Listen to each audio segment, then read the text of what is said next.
than $3.5 trillion. But you have been saying that it cost zero.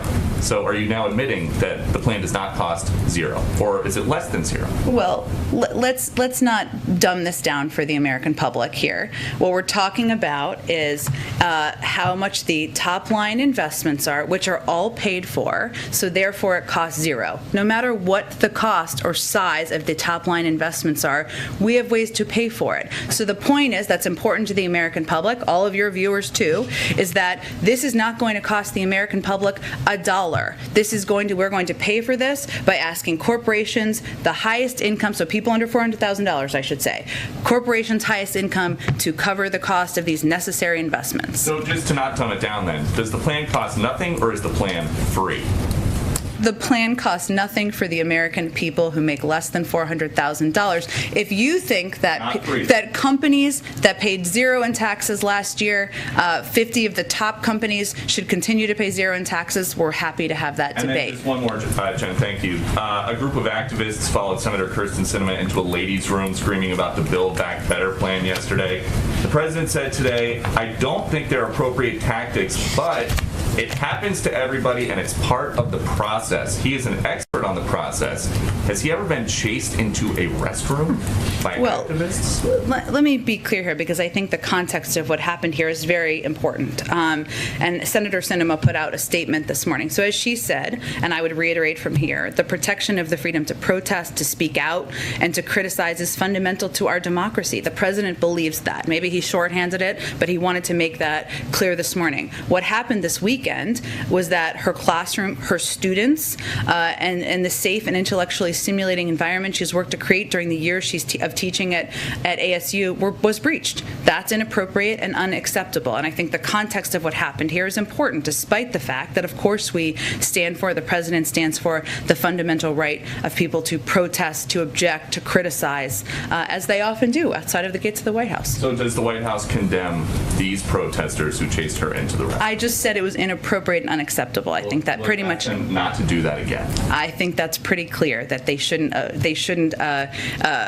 breach the classroom and make the students feel like their privacy, their intellectually stimulating classroom, and their time as students in college is being broached upon. Jen, go ahead. I have a follow-up to Peter's question. China again sent airplanes. I'll come to you next, Emerald. Thank you. China again sent warplanes flying over Taiwan. What is the White House's interpretation of what China is doing, and what can be done to kind of ratchet down those tensions?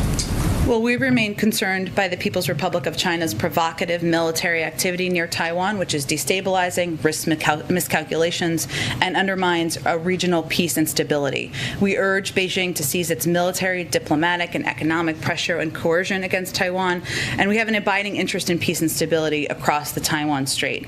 That's why we will continue to assist Taiwan in maintaining a sufficient self-defense capability. We maintain our commitments as outlined in the 3 communiques, Taiwan Relations Act, and the 6 assurances.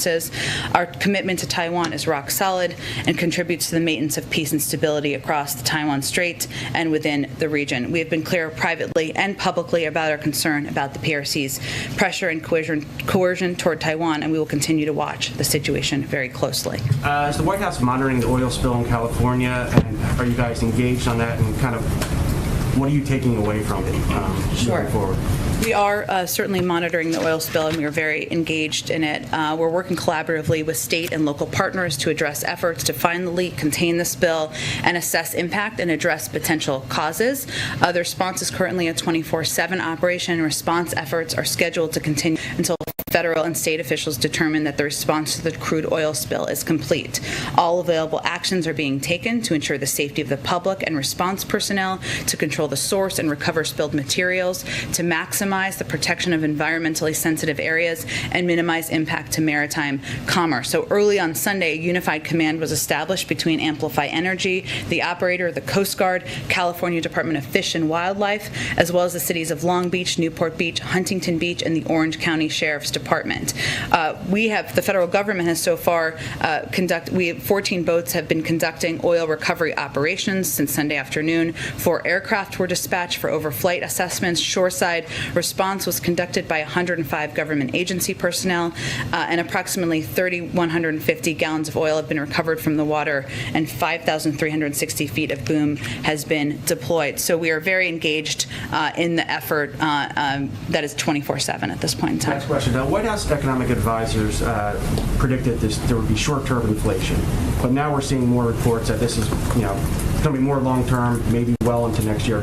Did the White House misjudge the situation, and what is the White House doing to maybe manage these new expectations? Well, the Federal Reserve and the OECD continue to project that inflation will come down in the next year, and we look to those projections. Obviously, it's under the purview specifically of the Federal Reserve. I would say over the long term, what we're working to do is get our Build Back Better agenda passed, something that outside economists, Nobel laureates have said would address inflation over the long term, reduce costs, and that's one of the reasons a huge priority for the president. Emerald, I promised I'd go to you next. Go ahead. Yeah, I appreciate it.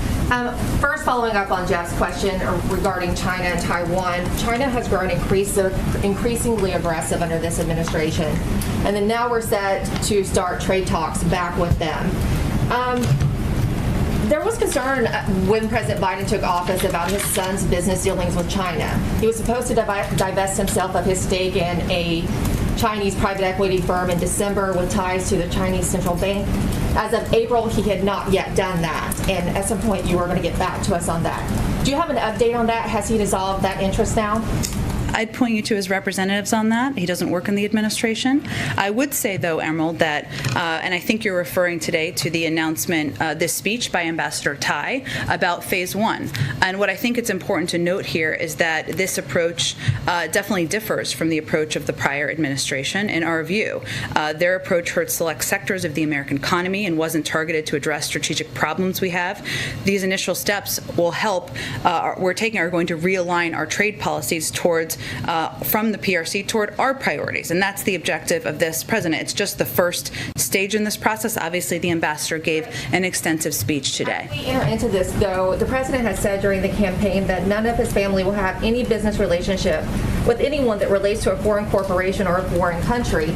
Wouldn't it be assuring to the American people as we head into this if they just let the American people know if Hunter has divulged himself of that? Well, again, I conveyed to you, and then I think I'm going to have to move on, that you should talk to his representatives. There's no reason to yell. I'm certainly not yelling.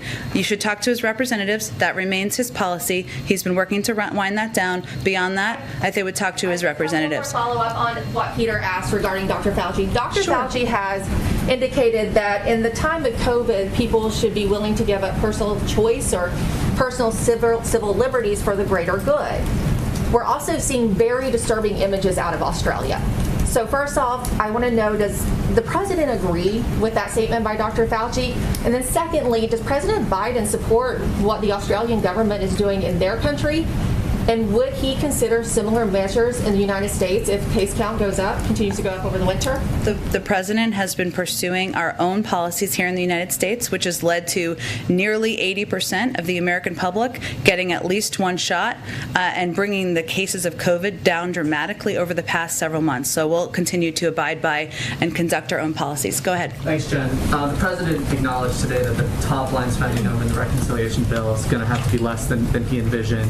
Is he started considering what for him would be a priority to keep in the bill versus not? And is he talking about that or sharing that view in these conversations that you're talking about with moderates and liberal lawmakers on the Hill? Is he sharing what he thinks ought to stay versus what can maybe go? It's a conversation, but the president's red lines continue to be that he will not raise taxes for anyone making less than $400,000 a year, and that he wants to give the middle class in this country some breathing room.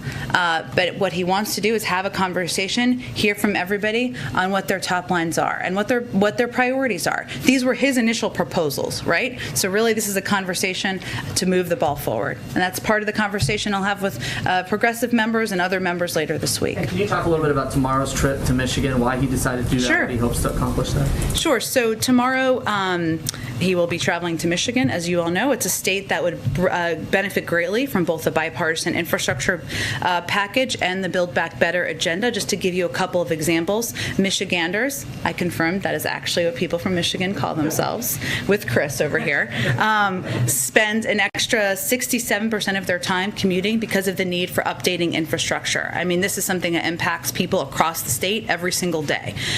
Almost 10% of people in Michigan don't have broadband access. That is really something that will help level the playing field for people, whether they're in urban or rural communities. 44% of people in Michigan live in... You've been listening in to the White House briefing. Press Secretary Jen Psaki talking about a series of different topics right now. Just wanted to cut in and update everyone. The U.S. Senate convening and resuming reconsideration of the House's Senate bill that was introduced, a legislative vehicle that would suspend the debt limit. So that's what they're conversing over in the top right-hand corner.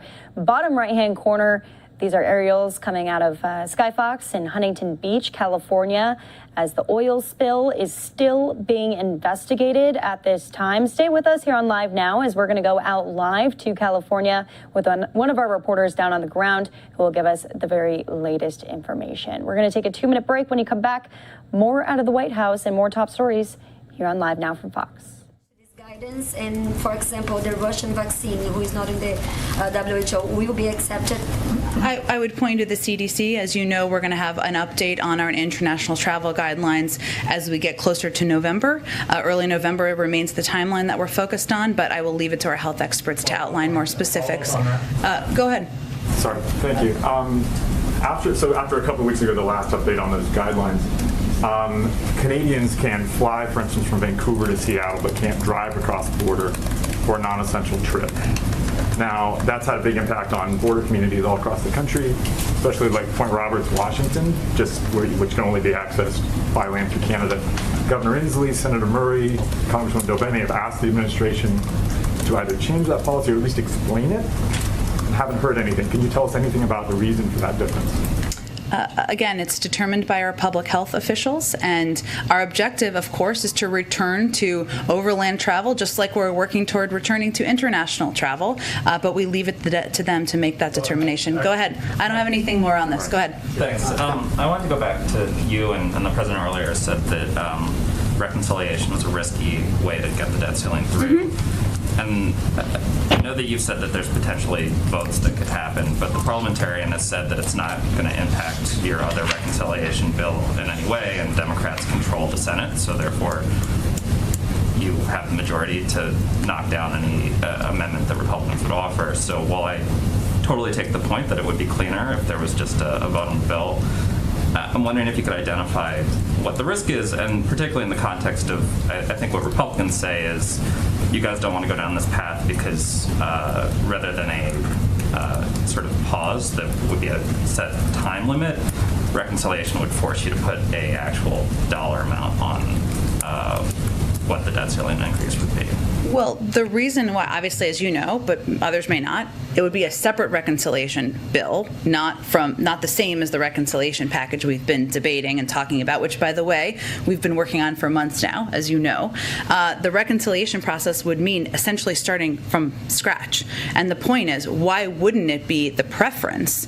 Why, for everybody involved, Democrats, Republicans, the American public, we have a bill that we could vote up or down to raise the debt limit. It's a much easier, cleaner, simpler, less risky process. And yes, Democrats are in control of the Senate, but Republicans can still bring up a range of amendments, as they have in many other cases, about a range of issues. Extending the process, they can be unlimited. That's how the process and rule works. So to us, that doesn't make sense as the preference. We're not ruling out options, but the clear, clean, fastest, least risky option is very crystal clear to us here. Okay. I wanted to ask about the energy crisis that's going on abroad, and we kind of touched on it earlier. you spoke about efforts to sort of shore up energy in the United States, but there's a couple crunch points. One is, as other nations, including China, are struggling with energy, it leads to those inflation issues because we have much of our supply chain is broad and factories aren't functioning there. In Europe, some of our closest allies are seeing lines for fuel around the stacking up. So I'm wondering what we're doing to sort of deal with this crisis internationally. And if you mentioned that there had been a conversation with OPEC a couple months ago, but in the past week, I know last week you said you'd kind of circle back on what message we had conveyed. We asked them to accelerate beyond what a few months ago, the sort of gradual increase in production that we had asked for. Well, I think one of the questions I was asked last week is about Jake Sullivan, our national security advisor, who was meeting with Saudi Arabia and the UAE last week. So in those meetings, while the Saudi Arabia meeting was focused on Yemen, and that was the primary purpose, he and his team did reiterate the imperative of creating conditions to support global economic recovery. And included in that is, of course, the price of oil around the world. We are in regular touch with OPEC, so I didn't mean to convey that we were only in touch months ago. We are in regular touch with members of OPEC members, I should say, since we are not a member, and that has been ongoing. Go ahead. At the risk of asking another esoteric question about the debt ceiling. It's okay. You have said in this room that you believe that the White House believes that Congress enacting a law is the only way to raise or lift the debt ceiling, but maybe you can put a bit more meat on the bones as to why the White House has determined that, for example, ideas like minting $1 trillion coin or invoking the 14th Amendment would not solve the problem. Well, I think as was reported, we obviously look at a range of options, and none of those options were viable, either because they wouldn't be accepted by the Federal Reserve, by the guidance of our Treasury Secretary, or just by legal restrictions. So we know that the only path forward here is through Congress acting. There is a simple process that could be done in the next few days before we hit Friday to reduce uncertainty, to make sure the American people don't have to worry about their bank accounts, their retirement savings, and all Republicans need to do is get out of the way, let Democrats be adults in the room, and take a vote. Another question. Last night on 60 Minutes, there was an exploration into this Kafka-esque situation that members of the military have been in. After 10 years of paying their student loans under the Public Service Loan Forgiveness Program, 9 out of 10 of them have had their forgiveness rejected when they've applied. An advocate who was in the piece said that the president has the power under a 2003 law to solve this problem for those members of the military. Will he use that law, and is there anything else his administration can do to help these people? So what you're referring to, just for others, is the Public Service Loan Forgiveness Program, which is an important but largely unmet, hence the reporting last night, promise to professionals who serve their communities and do hard work that is essential to our country's success. And fixing this program has been a priority for this administration from the first day. That's why in the coming weeks, the Department of Education plans to announce a major overhaul of the program that through a series of executive actions will restore the promise of the program to teachers, service members, nurses, firefighters, and others serving their communities and our country. It will include an opportunity for public service and many not-for-profit professionals to get any prior payments made on the federal loans for their studies counted toward PSLF, regardless of the loan program on which the payments were made. So there's going to be upcoming rulemaking. The Department of Education will have more, but this is something we want to reform and address and make better for the people who should benefit from it. Go ahead. Thank you. With the president saying that he cannot guarantee that the debt ceiling will not be breached, is the White House taking preparations in the event of that happening? You've outlined that it would be catastrophic. So is the White House making plans and preparations for the worst? He also said right after he made that statement, the next sentence was, I can't imagine that would happen, which I think is important context for people to understand. It requires Congress acting. That is the one path forward. That is why we are talking about it, why he gave remarks today, why we are continuing to press forward to get this done. Yes, but so is the White House or the administration preparing for the worst in case that does not happen? There isn't another option. It has to pass legislatively. That's what has to happen. Okay, and also, can you comment at all on there's an outage of Facebook and Instagram today and other apps? Is the White House aware, looking into that? what may be going on? We are aware, we're monitoring, but I don't have any other updates. I'd really point you to the companies for that. Go ahead.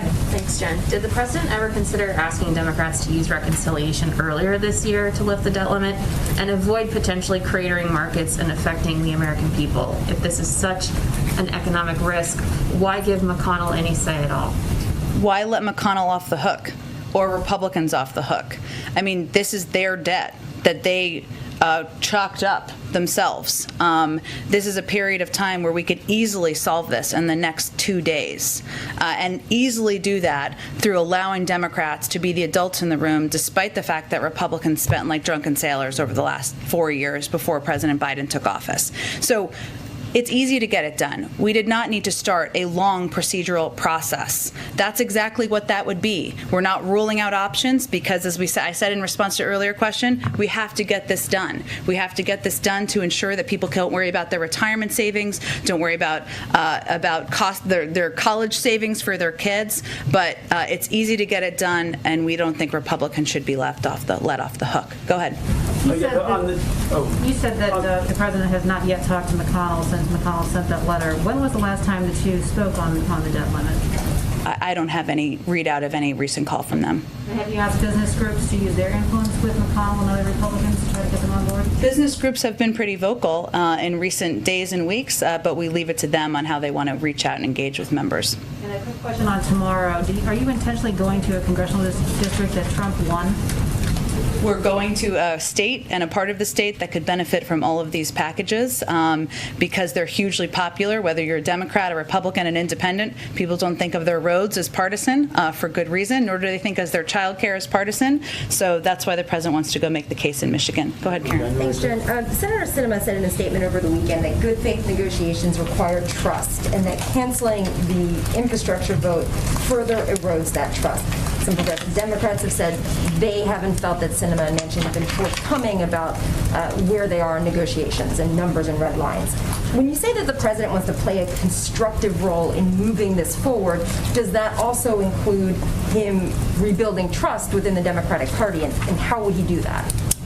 Well, look, I think the way the president sees this is that we're in the midst of a legislative process, and this is how the process works. Less about trust or not trust. I know that word's thrown out there a lot and has been over the last week. You know, the president put out his bold proposals. Members of Congress, a co-equal branch of government, argue for their priorities. Some with strong emotion. Good for them because they're passionate about what these issues are, how these packages could fundamentally change things for people across the country. And you're seeing now that this is a recognition of the important moment that this is. But in his view, this is how the process plays out. There's going to be vote. There's going to be arguments. There's going to be disagreements. That's not dysfunction. That's democracy. And we've seen it work this way. Bumps in the road. Look at the Affordable Care Act. Look at Dodd-Frank. Look at even the American Rescue Plan. These were not smooth legislative processes. They rarely are, and we're still in the middle of it. You've said why Michigan, or you've answered why Michigan, Yeah. but why now to go out on the road and do an event like this?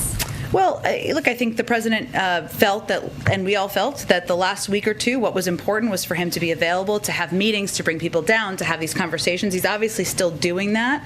But now it's also important to remind people, as the sausage making has been kind of the dominant storyline for the last few weeks, what this is all about, why he's fighting so hard for it, why there's important debates and discussions about what are in these two important packages. And so that's what he's going to do in Michigan tomorrow, and I expect he'll do more of it in the weeks ahead.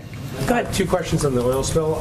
Is the White House considering a national emergency declaration for the spill there? That would really be something typically that is requested by the governor and granted by FEMA. So I don't have any updates on that. We're, of course, continuing to closely monitor. We're in close touch with the governor and his team, but I would point you to FEMA on that if there's an update. And the administration's effort to stop auctioning offshore drilling leases is currently subject to litigation. The judge blocked the stoppage of that. How does this spill kind of underscore that effort that the administration wants to no longer lease new offshore drilling? Well, I think one of the reasons that, one, there are also existing oil leases, I should just clarify, not that it was your question, that are still ongoing. That has not changed. And obviously you referenced the ongoing litigation. Look, I think the president has identified addressing the climate climate crisis is a core priority for him and this administration, and certainly taking every step possible to do that remains a priority. I wouldn't say that this changes that. That has been the case before this and will be the case even as we work to ensure recovery is complete. Go ahead, Andrew. Thank you, Jen. Last week, Chairman Thompson of the January 6th Select Committee said that his committee would be making referrals for criminal contempt in the event that Trump administration witnesses fail to honor the subpoenas that have been served on them.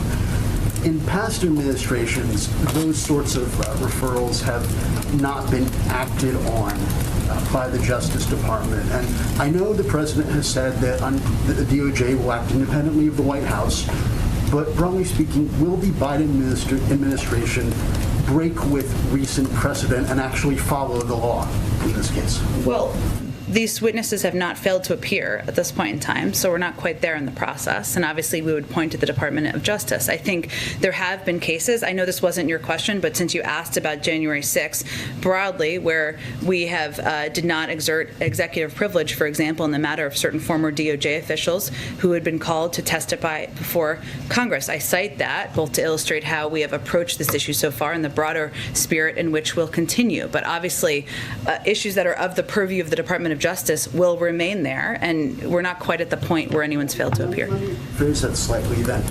Past administrations have not followed the law and acted on these sorts of referrals. Whether or not one will happen in the future. But I understand your question. Of course we're going to follow the law, but I'm not going to get into hypotheticals that aren't right now relevant to this current state of play. I would also point you to the Department of Justice, as you noted in the beginning, but I also wanted to note where we have broken with some recent past precedent and how we've approached, just to give you an example. Go ahead, Eugene. Thanks, Jen. Any update on the Department of Education's look at whether or not the president could write off student loans? Ron Klain told us that they were looking at that and that it would take a few weeks, or that he was hoping that it would take a few weeks. Just wondering what if there's a holdup and what the holdup is. I don't have any other update. I would say that obviously lowering the cost of college or relieving student debt is a priority to this president and this vice president. If Congress wants to send us a bill that would relieve $10,000 in student debt, the president would be happy to sign that. Obviously, there hasn't been action on that to date. And I would also note that part of his proposals has been lowering the cost of college, giving more people access to college who wouldn't have otherwise had it, which shows his commitment to the issue. And Harry Cole, a senior advisor and the only political appointee on the State Department's legal team, resigned and wrote a memo. And I want to get this right, so read from what he said. I believe this administration's current implementation of the Title 42 authority continues to violate our legal obligation not to expel or return individuals who fear persecution, death, or torture, especially migrants fleeing from Haiti. He also said lawful, more humane alternatives plainly exist. So I want to get your reaction to that memo, and also why is the only political appointee at the State Department's legal team wrong? Well, I haven't seen his memo at this point. I'm not sure when it came out. That's fine. Please do. I would say that we don't see Title 42 as an immigration policy. It is a public health authority because we're still in the middle of a pandemic, and it is determined by the CDC. It is also true that there are several exceptions for Title 42, including those who are fleeing persecution, who express a concern of fear. It goes through a process. Those who have health issues, those are individuals who go through our immigration proceedings and process. So it remains in place because we're in the middle of a pandemic, but I think the shorthanding of that isn't an accurate depiction of what our policy actually is, even as it relates to exemptions. Can I have a question on climate change? Sure.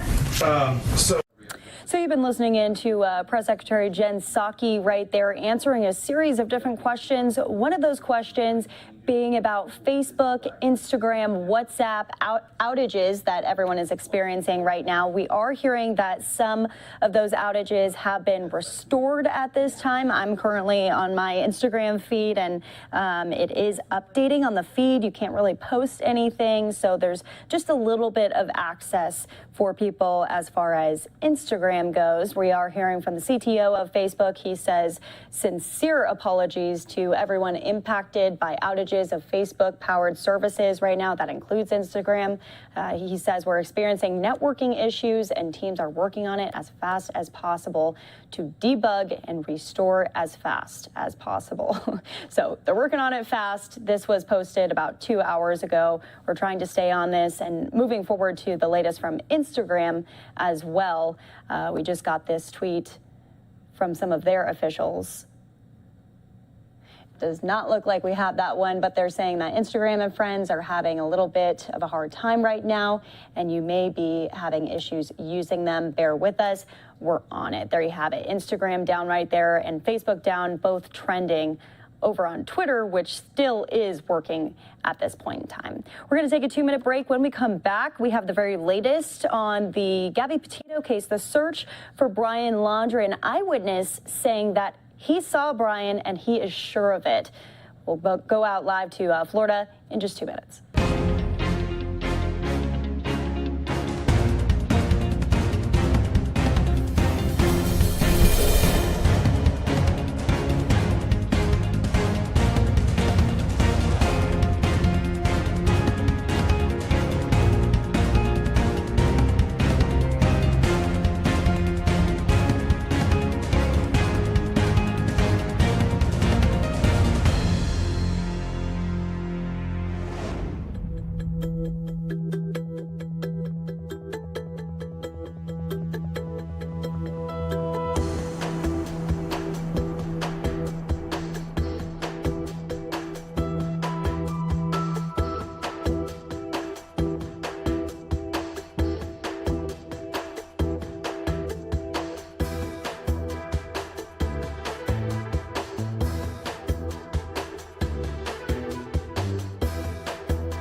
And welcome back here to Live Now from Fox. I'm Daytona Everett. The search for Brian Laundrie continues, and it's now expanding to the Appalachian Trail after an eyewitness claims that he saw Laundrie there early on Saturday morning. Fox's Robert Sherman joining us now from Northport, Florida, with the very latest. Hi, Robert.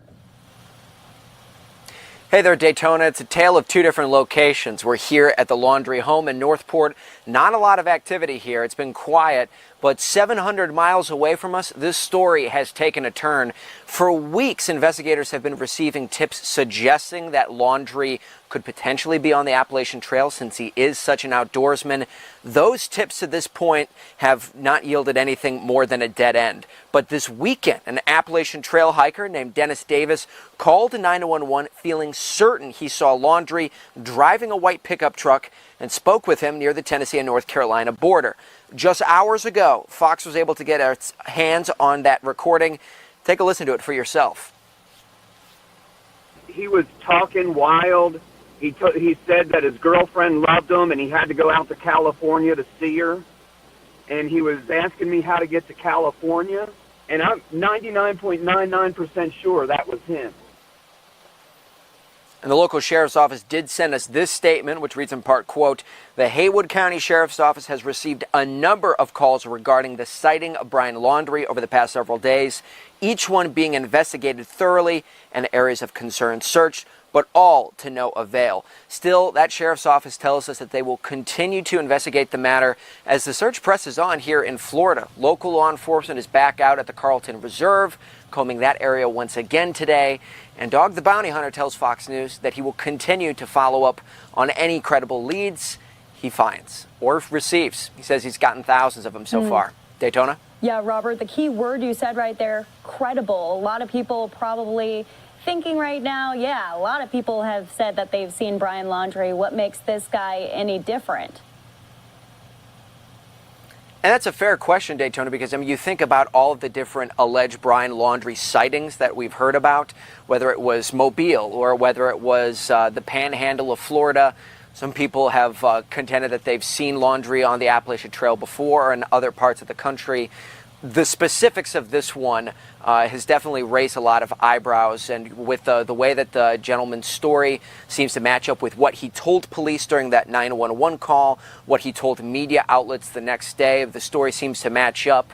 It seems as though that the gentleman seems certain that he did see Brian Laundrie, whether he actually did or didn't, still yet to be seen.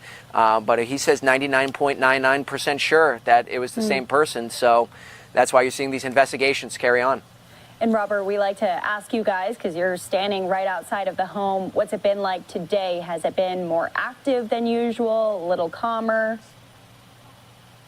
For the most part, it has been pretty calm. We did see protesters out here not too long ago making their voices heard, chanting at the Laundrie house. We did actually just see a plane come by with a banner attached to it that said "Justice for Gabby." So you continue to see those demonstrations happening down here.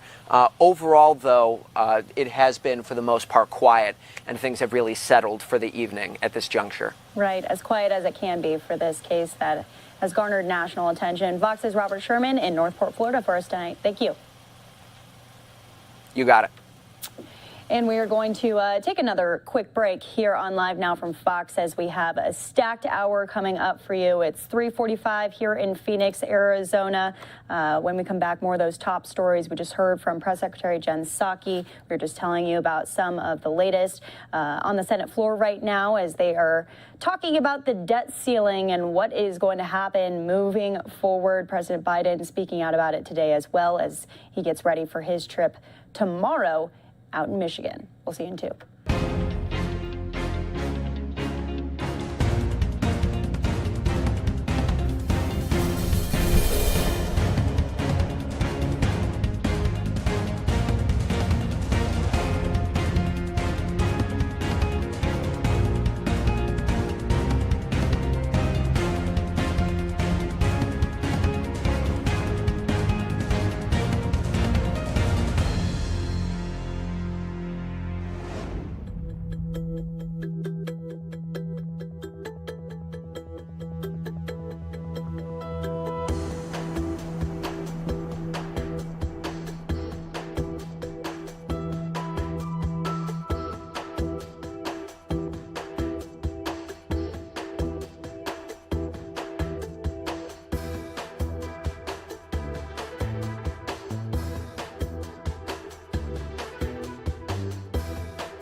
Welcome back here to Live Now from Fox. We have Senator Schumer on the floor speaking right now. Let's listen in.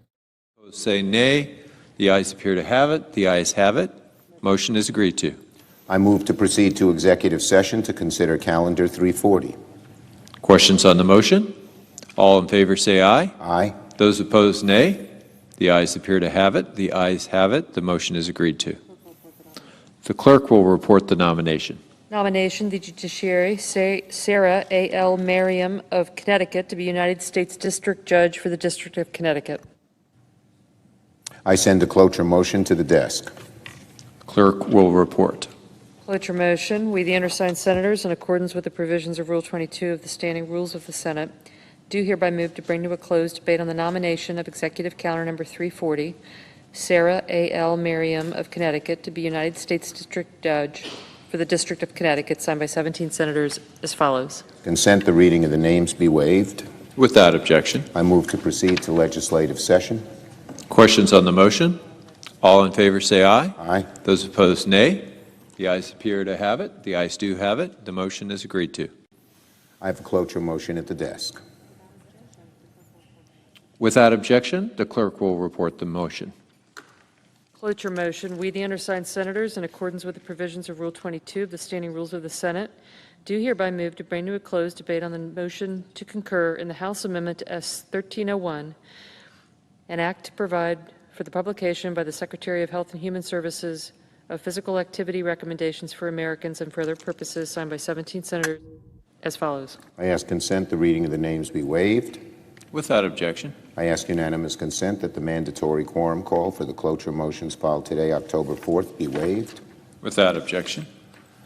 I ask unanimous consent that SRES 357 be star printed with the changes at the desk. Without objection. Mr. President. Majority Leader. I ask unanimous consent that when the Senate completes its business today, it adjourn until 10 a.m. tomorrow, Tuesday, October 5th, that following the prayer and the pledge, the morning hour be deemed expired, the journal of proceedings be approved to date, the time for the two leaders be reserved for their use later in the day, and morning business be closed, that upon the conclusion of morning business, the Senate proceed to executive session to resume consideration of the Adams-Allen nomination as provided under the previous order. Further, that the Senate recess following the cloture vote on the Adams-Allen nomination until 2:15 p.m. to allow for the weekly caucus meetings, that all post-closure debate time on the Adams-Allen nomination expire at 2:15. Finally, if any nominations are confirmed on Tuesday, the motions to reconsider be considered made and laid upon the table, and the President be immediately notified of the Senate's actions. Without objection. If there's no further business to come before the Senate, I ask that it stand adjourned under the previous order. The Senate stands adjourned until 10 a.m. tomorrow.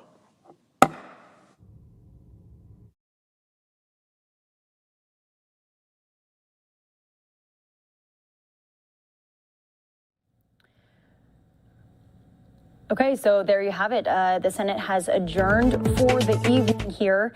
We wanted to bring to you the latest remarks from Senator Schumer as they have been speaking about the consideration of a legislative vehicle that would suspend the debt limit. So more on that and spending as we move forward through the evening here. A live look at the at Capitol Hill as they have wrapped things up for the evening. We're going to take you through some of what has been happening today, and I think that it would be best to go back out to just a few of the remarks from President Biden as he has talked about the possibility of reaching that debt limit. He couldn't answer for sure from the reporters who were kind of drilling him about it, asking if the possibility is definitely going to be there, and he said it is there, but I can't confirm or deny that. Take a listen. It will come as no surprise that I'd like to talk about what we need today to raise the debt limit. And why the Republicans in Congress what they're doing today is so reckless and dangerous in my view. Raising the debt limit comes down to paying what we already owe, what has already been acquired, not anything new. It starts with a simple truth. The United States is a nation that pays its bills and always has. From its inception, we have never defaulted.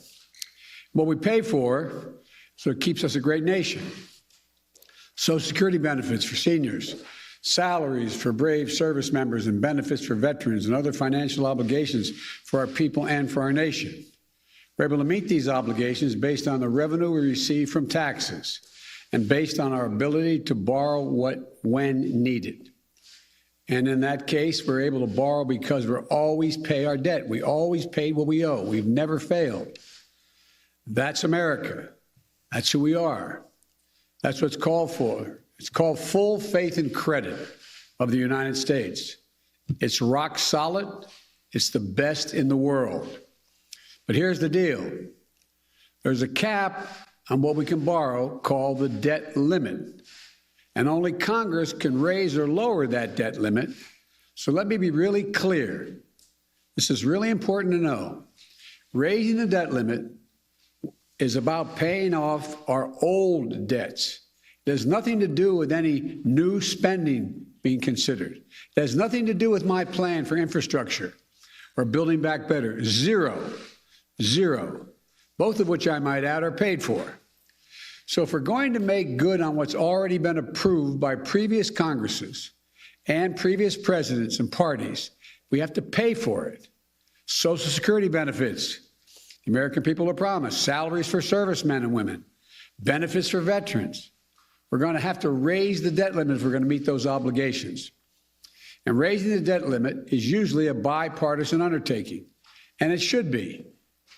That's what is not happening today. The reason we have to raise the debt limit is in part because of the reckless tax and spending policies under the previous Trump administration. In 4 years, they incurred nearly $8 trillion. In 4 years, $8 trillion in additional debt. In bills we have to now pay off. That's more than a quarter of the entire debt incurred now outstanding after more than 200 years. And Republicans in Congress raised the debt 3 times when Donald Trump was president, and each time with Democrat support. But now they won't raise it, even though they're responsible for more than $8 trillion in bills incurred in 4 years under the previous administration. That's what we'd be paying off. They won't raise it even though defaulting on the debt would lead to a self-inflicted wound that takes our economy over a cliff and risks jobs and retirement savings, Social Security benefits, salaries for service members, benefits for veterans, and so much more. A failure to raise the debt limit will call into question Congress's willingness to meet our obligations that we've already incurred. Not new ones, we've already incurred. This is going to undermine the safety of U.S. Treasury securities, and it will threaten the reserve status of the dollar as the world's currency that the world relies on. American credit rating will be downgraded. Interest rates will rise for mortgages, auto loans, credit cards, borrowing. Folks, watching at home, you should know this is the Republican position. Here's what it is. They won't vote to raise the debt limit to cover their own spending. Democrats voted with them to cover that spending the previous 4 years. They say Democrats should do it alone. But then they're threatening to use a procedural power called the filibuster, meaning that we'd have to get 60 votes, not 50 votes, to increase the debt limit. This would block the Democrats from meeting our obligations and responsibilities to prevent raising the debt limit. So let's be clear. Not only are Republicans refusing to do their job, they're threatening to use their power, to prevent us from doing our job, saving the economy from a catastrophic event. I think, quite frankly, it's hypocritical, dangerous, and disgraceful. Their obstruction and irresponsibility knows absolutely no bounds, especially as we're clawing our way out of this pandemic. Democrats will meet our responsibility and obligation to this country. We're not expecting Republicans to do their part. They made it clear from the beginning. We tried asking to no avail. We're just asking them not to use procedural tricks to block us from doing the job that they won't do. Meteor is headed to crash into our economy. Democrats are willing to do all the work stopping it. Republicans just have to let us do our job. Just get out of the way. If you don't want to help save the country, get out of the way. so you don't destroy it. We don't have time to delay with elaborate procedural schemes, which Republicans' proposals require. Scores of votes without any certainty at all, many of which have nothing to do with the debt limit at all. And that's when accidents happen. In the days ahead, even before the default date, people may see the value of their retirement accounts shrink. They may see interest rates go up, which will ultimately raise their mortgage payments and car payments. And the American people, look, I just say it this way. As soon as this week, your savings in your pocketbook could be directly impacted by this Republican stunt. It's as simple as that. Republicans say they will not do their part to avoid this needless calamity. So be it. But they need to stop playing Russian roulette with the U.S. economy. It's one thing to pay our debts already acquired.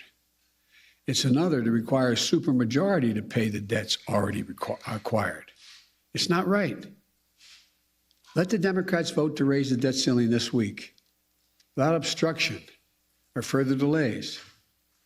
Democrats in the House have already passed a bill that would do that. It's sitting in the United States Senate where Democrats have the votes ready to pass it. That's the only way to eliminate the uncertainty and risk that's going to harm American families and our economy. Let us vote and end the mess. You know, we've got to get this done. We must get this done. It is, like, as I said, playing Russian roulette to play these games. We can do it this week. Just get out of the way and let us pass it. Thank you. Mr. President, Senator Mitch McConnell says he has sent a letter to you explaining his view. Have you seen that letter? Have you communicated with him?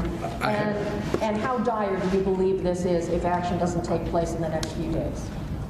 First of all, I did get a letter. I got it 10 minutes before I walked in here. I've read it. I plan on talking to Mitch about it. He and I have been down this road once before, back when I was vice president. And I hope we can have some intelligent and honest conversation about what he's proposing. And I think the easiest way to do this, and if the Republicans would not use the filibuster, would be to let us vote on what is already in the Senate right now, passed by the House, to raise the debt limit. And we could do that in the next several days. Mr. President. Thank you, Mr. President. You've often touted your experience in the Senate, your 36 years in the Senate. Your aides have talked about your abilities to be a closer on deals involving legislation. Why were you unable, Mr. President, to close the deal with members of your own party on key parts of your legislative agenda last week? Thank you. I've been able to close the deal on 99% of my party. Two people. That's still underway.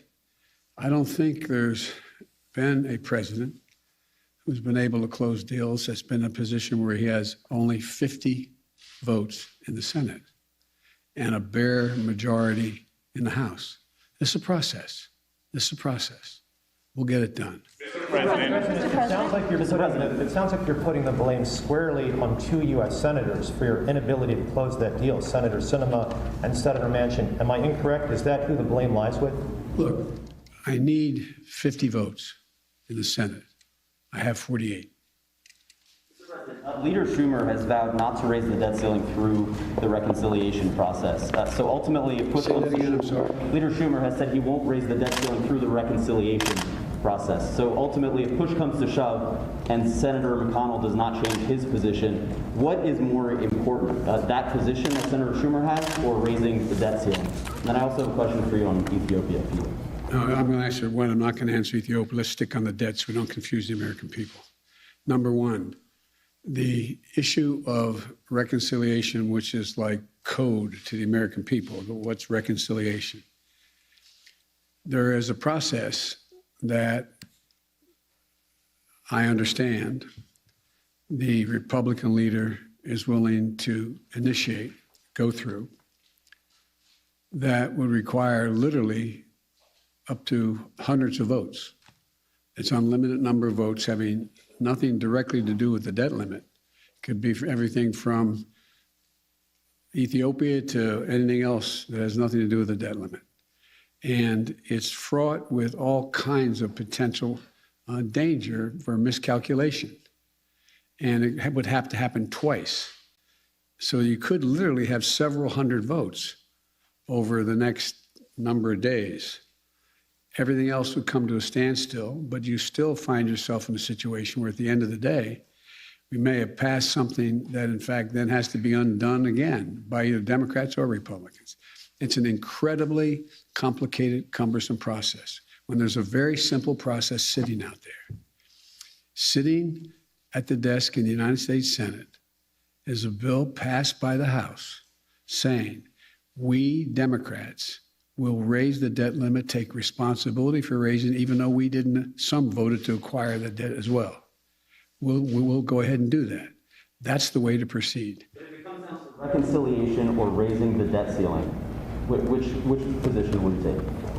I'm not going to cross that bridge till we have to get there. Would you address the allegations of genocide and why you haven't yet imposed those sanctions that you authorized 2 weeks ago, sir? Speak to that later. Regarding your Build Back Better agenda, we know the top line figure from Senator Manchin is $1.5 trillion. Senator Kirsten Sinema has yet to really give that number where she's willing to go, how high she's willing to go, but she says she's negotiating good faith at the White House. What is her figure? I'll let her tell you that. I don't want it. We're in negotiations. Between 1.5 and 3.5? Is it higher at least than the 1.5? I'm not going to negotiate in public. Mr. President, how is what the Republicans are doing now any different from when you opposed raising the debt limit as a senator during the Bush years? Because we weren't calling for filibuster. We did not requiring 60 votes, and it was a straight up and down vote. Mr. President, you're talking about how you have 48 Democratic votes right now. The other two have been pressured over the weekend by activists. Joe Manchin had people on kayaks show up to his boat to yell at him. Senator Sinema last night was chased into a restroom. Do you think that those tactics are crossing a line? I don't think they're appropriate tactics, but it happens to everybody. From the only people it doesn't happen to are people who have Secret Service standing around them. It's part of the process. Yes, sir. Just really quickly, a lot of people have been trying to attach immigration. Mr. President, I know you don't want to comment on other senators' positions in the negotiations, but what do you think the size of the reconciliation package should be? What specific dollar figure? Well, I laid out what I thought it should be. It's not going to be that. It's going to be less. I mean, look. The legislation, both the Build Back Better piece as well as the infrastructure piece, are things that I wrote. These didn't come from, God love him, Bernie Sanders or AOC or anybody else. I wrote them. I disagreed with Medicare for All, for example. I disagreed, but I laid out what I thought would be important. For example, I think in the Build Back Better program, it's required that we, in fact, have the best education available to us. And I'll be speaking to this in detail tomorrow. But look, here's the situation. How can we, in an ever-competitive world, increasingly competitive world, how can we not meet the educational standards of at least other countries are working toward? Nobody is reducing the number of years they want their children to go to school or people to go to school. You've heard me say it before, as my wife says. If any country out-educates us, they're going to out-compete us. Look what China's doing. Look what the rest of the world is doing. They're investing. They're also investing in things that relate to ability for people to go to work and stay at work. We have several million women who can't go back to work because they don't have any way to take care of their children. So to give a tax cut to a working mom to be able to afford daycare, is that bad? Is that a bad idea? I think it's a darn good idea. We'll get people back to work. So there's a lot of things in the legislation I'm going to be talking about across the country that I think the American people overwhelmingly support. But the idea that somehow this is somebody else's legislation, this is what I wrote. Sir, would you accept a $2 trillion, say a $2 trillion reconciliation bill? Would that be acceptable to you? Again, as you know, it's not a smart thing to negotiate with yourself in public. Let's see, we're in the process of continuing to talk to all the parties and see what we can get done. Thank you so much, Mr. President. Two questions. First, you said there was progress in the negotiation, but today you said you only have 48 votes. So what is this progress? And another question on the part, an international news that was big yesterday about the Pandora Papers. Do you have any reaction? You could fight against corruption as the core I'm sorry to get the last Pandora Papers? The Pandora Papers? You said that you could fight against corruption in the core of your national security policy. So what is your reaction, and do you plan to do anything about it? We're looking at that right now. The first part of your question was what? Was about progress. What does progress look like for you in the negotiations? Winning. That's the progress. Last question. The height amendment, I just want to be very clear. Can you guarantee that the U.S. will not breach the debt ceiling, that will not happen? No, I can't. That's up to Mitch McConnell.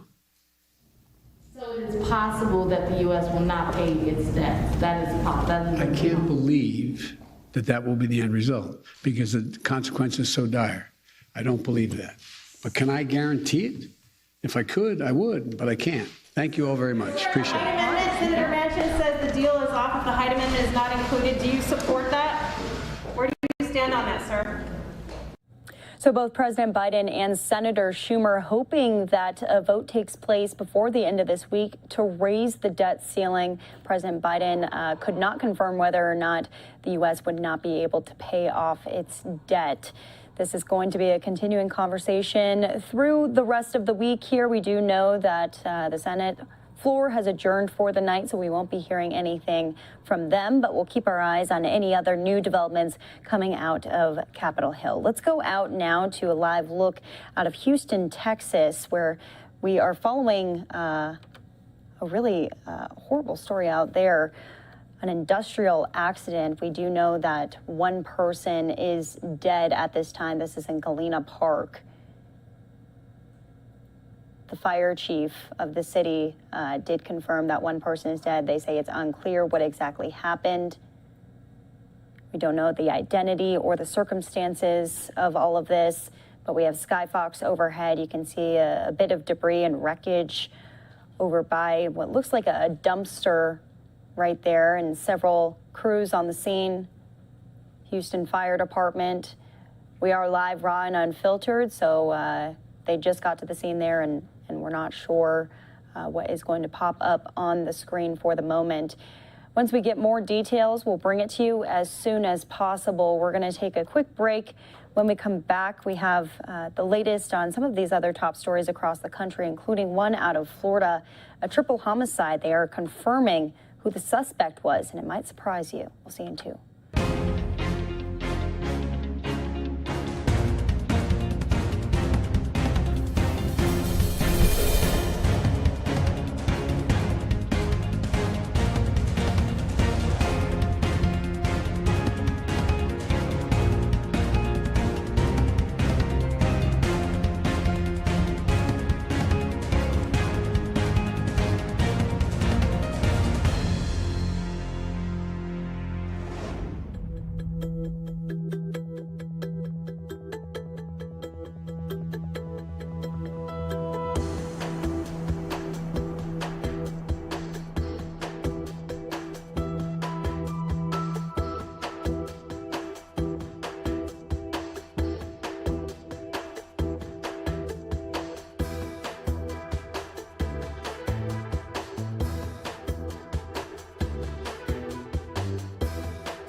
And welcome back here to Live Now from Fox. I'm Daytona Everett. We've been coming in and out with some new news about the outage when it comes to Facebook, Instagram, and WhatsApp. We're getting a little more information from Facebook. They say to the huge community of people and businesses around the world who depend on us, we're sorry. We've been working hard to restore the access to our apps and services and are happy to report they're coming back online now. Thank you for bearing with us. I do know that some access has already been restored. Some of the services on the social media sites like Instagram, you're going to be able to scroll through your feed. Maybe you can't post. So we'll be following this throughout the evening. We're also going to be speaking with an economist to talk about what kind of impact it does have for a lot of those small businesses who haven't been able to work at all today because the outage has been experienced for about 6 hours. So we'll keep our eyes on that throughout the evening. We do want to take everyone out to a different story out of Florida in Polk County. A disgruntled employee actually taking 3 lives, a triple homicide. You're going to hear from Sheriff Grady Judd out of Polk County as he explains exactly what happened. Here's the very latest. He was going to murder folks that we're going to talk about in just a minute. He was currently out on a $75,000 bond out of Pennsylvania. And listen to these charges that he's out of jail on in Pennsylvania. Strangulation, endangering the welfare of children, terroristic threats with intent to terrorize another, reckless endangering of another, 2 counts, simple assault, possession of marijuana, possession of drug paraphernalia, and harassment other than physical contact. This is all the violent charges he was out of jail on when he did this. So here's how this event all occurred. J&B Electric Company is out of Bethlehem, Pennsylvania. They were contracted to do works for Publix Corporation in Lakeland. Sean, along with the other electricians, was living or staying in a short-term rental in Windsor Resort up in Davenport. Friday morning about 2 a.m., apparently they're working overnight, Sean gets into an argument with his supervisor. Now let me stop there to tell you that I'm going to give you the names of the 3 victims because their family gave us permission to. The 3 victims were electricians. They were wonderful family people, just solid folks. So it's Friday morning, they're at work at the construction site when apparently the supervisor, Kevin Lanzu, L-A-N-U-S-S-E-E, got on to Sean and said he's not working fast enough. Sean punched him, hit him, and fled in the work truck. Now, Sean is the half-brother to the owner of the company. The owner of the company then told him, just come home. Sean went north on Interstate 75 to Cordell, Georgia. Well, he heard an advertisement on the radio at the Broken Arrow Outfitters about a big sale they were having. So he pulled in. He pulled in to buy a crossbow so he could take this crossbow back to Florida and kill the 3 victims. That's right. He started on a Friday during the daytime to orchestrate this plan by buying a crossbow in Cordell, Georgia. Then instead of going on to Pennsylvania, where his half-brother and the owner thought he was, he turned around and he came back down 75, parked the company truck at the Tampa airport, and he rented a blue Nissan Versa. Well, what's important about that? Obviously, the company truck has logos all over it. And should he have used the company truck as a getaway vehicle, It wouldn't have been too hard to find it since it was a big white Ford F-450 with a name on the side and clearly indicative of a work truck for electricians, so he had to have him an inconspicuous vehicle. He leased this vehicle and then he went to a local Target store in Tampa where he bought a baseball bat. Now he's got a baseball bat and he's got a crossbow, and he's putting his plan together. He comes back to the Polk County area and sleeps in the parking lot of a Walmart. We think it might have been just across the county line in the Claremont area. We're still running that down. He sleeps Friday night there, and so you see he's had a busy day. He was supposed to be working Friday morning. 2 o'clock he has a fight. He gets in the truck. He goes to Cordell. He buys the crossbow. He drives back to Tampa on Friday, rents a vehicle, and now is sleeping near the home of the victims. So why does he know where they are and their sleeping patterns?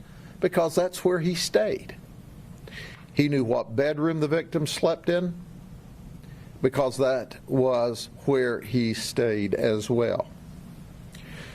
So he gets up prior to 9:44 in the morning, which is when we received the 911 call, and he drives to the Windsor Resort and he parks 2 blocks away. He knows they're going to be in bed asleep because they've been working overnight. He knows their pattern. He's now deciding, I got a baseball bat, I got a crossbow, and as he's planning, he decides the crossbow may be more cumbersome, so he just takes the baseball bat. He goes into the back of the house, enters through the back of the residence. His intent, as he told us in his confession, was to kill all 3 victims. He first went into Kevin Lanussi's bedroom, the supervisor, who was on the bottom floor. It's a 2-bedroom home. And he said, I went in there, Kevin was asleep. And thank God, Kevin never knew what hit him. He immediately, his quote, I went to town on his face with a baseball bat. Kevin never woke up. Kevin was hit so hard and so many times that, thank God, he wasn't aware of what was occurring to him. He said, when I was confident that he was dead, and by the way, he wasn't. He is the one that survived for a few hours at the hospital, but he was unconscious, obviously, the entire time. The only reason he made it to the hospital was great paramedics, because he coded on the way to the hospital and they were able to get a heartbeat back. So then he goes upstairs to the second victim's bedroom. Second victim is Dulon Donnell. They knew him as Dew, from Baltimore, Maryland. He was asleep in bed, covered up. And he said, I beat Dew in the head until I was confident that he was done. And then he went in the bedroom of the third victim, and this is all by his statements to us, of Greg Dolezal, D-O-L-E-Z-A-L, who's from Akron, Ohio. He said, and I closed the door, and that must have woke Greg up, because Greg fought with him. And he said, I started hitting him with a bat. Greg fought back, so I took my knife out and started stabbing him. And he repeatedly stabbed him. They fought upstairs, and then Greg was able to come downstairs onto the front porch, where he collapsed and died. There was a fourth victim who survived. He was struck in the back in the shoulder area but he was struck one time. The suspect, Sean continued to focus on the three people. He never said he wanted to kill the fourth one, but he hit him, I guess, for good measure while he was there. Our suspect then fled from the residence back to his vehicle and ended up on an obscure street in Lake Wales, Florida, talking to an obscure person. Well, we've sorted that out. This obscure person is a Publix employee who we're not going to release his identity. And the Publix employee got to meet him while he was on the construction site, and he was going to do some tile work for this Publix employee. He knew where he lived, and that's how he showed up at his house in Lake Wales. He had blood on him. So the Publix employee said, "What happened?" He said, "Well, I was in a fight." And he says, "And I was raped." And the Publix employee gave him a cloth to help clean up and then said, "You need to go to the hospital." And he did. Thank goodness we have this absolutely wonderful community we live in who understand the community must help.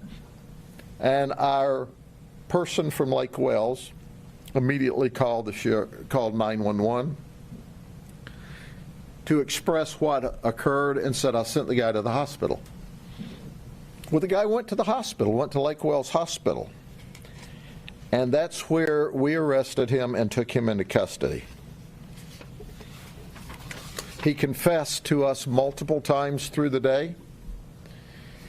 He told us he was raped, that those three guys did a train on him, and he hated all three of them. Well, we gave him sexual battery test, and I want to underscore that there is absolutely, unequivocally, zero evidence to confirm what our just outrageous, violent beast of a human being did. What we saw was three electricians, three family men, three folks that were here working and doing a really good job so that they could support their family and their children.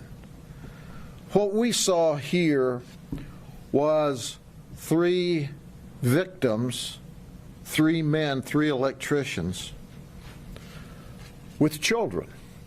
At least two of the three had children. Dew had a little girl as young as 4 years of age. We also know that Kevin had children as well, and they're gone. They don't get to see their children grow up.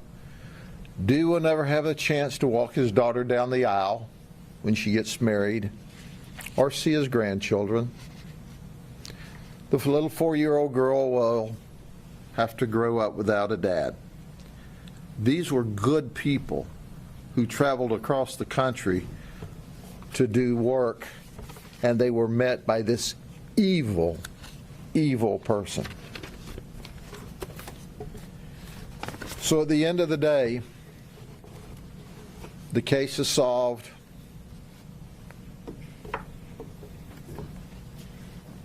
He's in jail. I understand people have a right to bail, but it does occur to me if he'd still been locked up for his May arrest in Pennsylvania, we would have these fathers, these good men,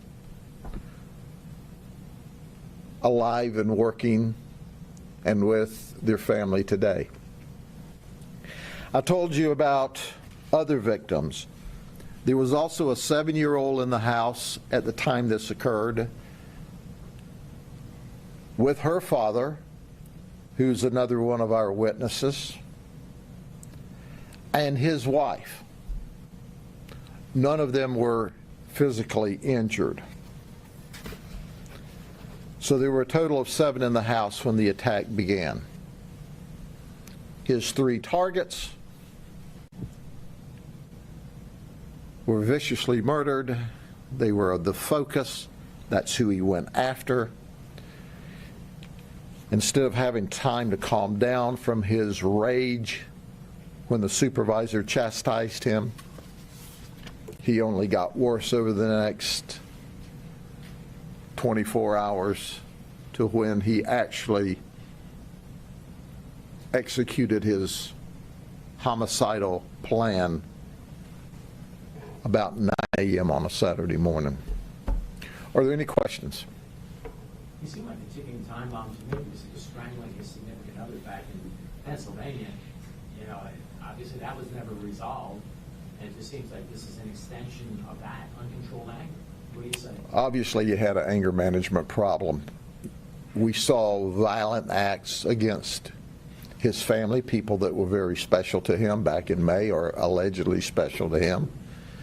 And we see that he not only fought with and hit his supervisor on the job, but then when the boss, who by the way is his half-brother, says, "Come home," he makes it to Cordell when he goes, they're having a sale here at the Outfielders. That's where I'll get my crossbow to go back and murder them. He planned to murder them the entire time after he left. And I know you said that he confessed several times. Can you just describe one more time his demeanor while he told these events? Did it seem like he may have been on drugs, or? He was totally cooperative. He clearly, by his own admission, had used cocaine and marijuana in the past. He said he was of clear mind when this event occurred. However, we have evidence to indicate to us that he had cocaine and marijuana in his system. He was in a rampage. 3 or more people are considered a mass murder. He had a pre-designed plan to viciously murder these folks. He had plenty of time, seems like, to change his mind, slip it off and do it anyway. Yes, sir. He had plenty of time to change his mind. Instead, he spent all of that time preparing his plan. What we believe he was going to do is commit the murder, escape, take the rental car back, get in his vehicle, and go, I was on my way to Pennsylvania. I don't know what happened back there. Like, that would be hard to figure out. Did he ever say why he ended up in Lakeville? Yes, because he had met this Publix employee at the job site and had agreed to do some tile work in his home. So that's why I think he's, on drugs then. I mean, he shows up on Saturday morning unexpected, bloody. He knew where he lived because he was going to do tile work for him. And that's when the Publix employee says, whoa. Oh, and he said that when he said he was raped, he said, they won't do that again. That's as close as he got to a confession to that witness. But at the end of the day, this is bizarre. And my heart goes out to the victims. Murdering someone is never, ever acceptable.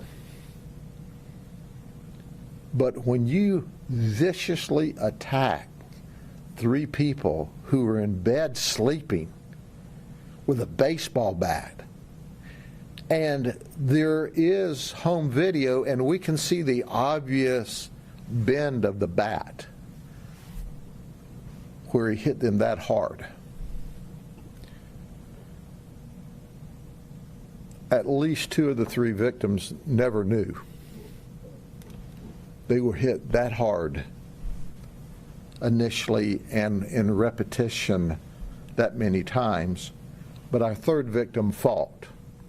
He fought for his life. And when he couldn't get the best of our third victim with a baseball bat, he pulled a knife out and started stabbed him and cut him to death.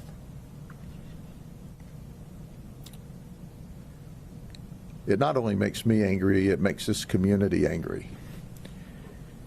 And it makes us angry on all fronts, not just the cold calculated murder, but leaving those children and those families without their loved one who simply was halfway across the country away from their family, working to make a living for them.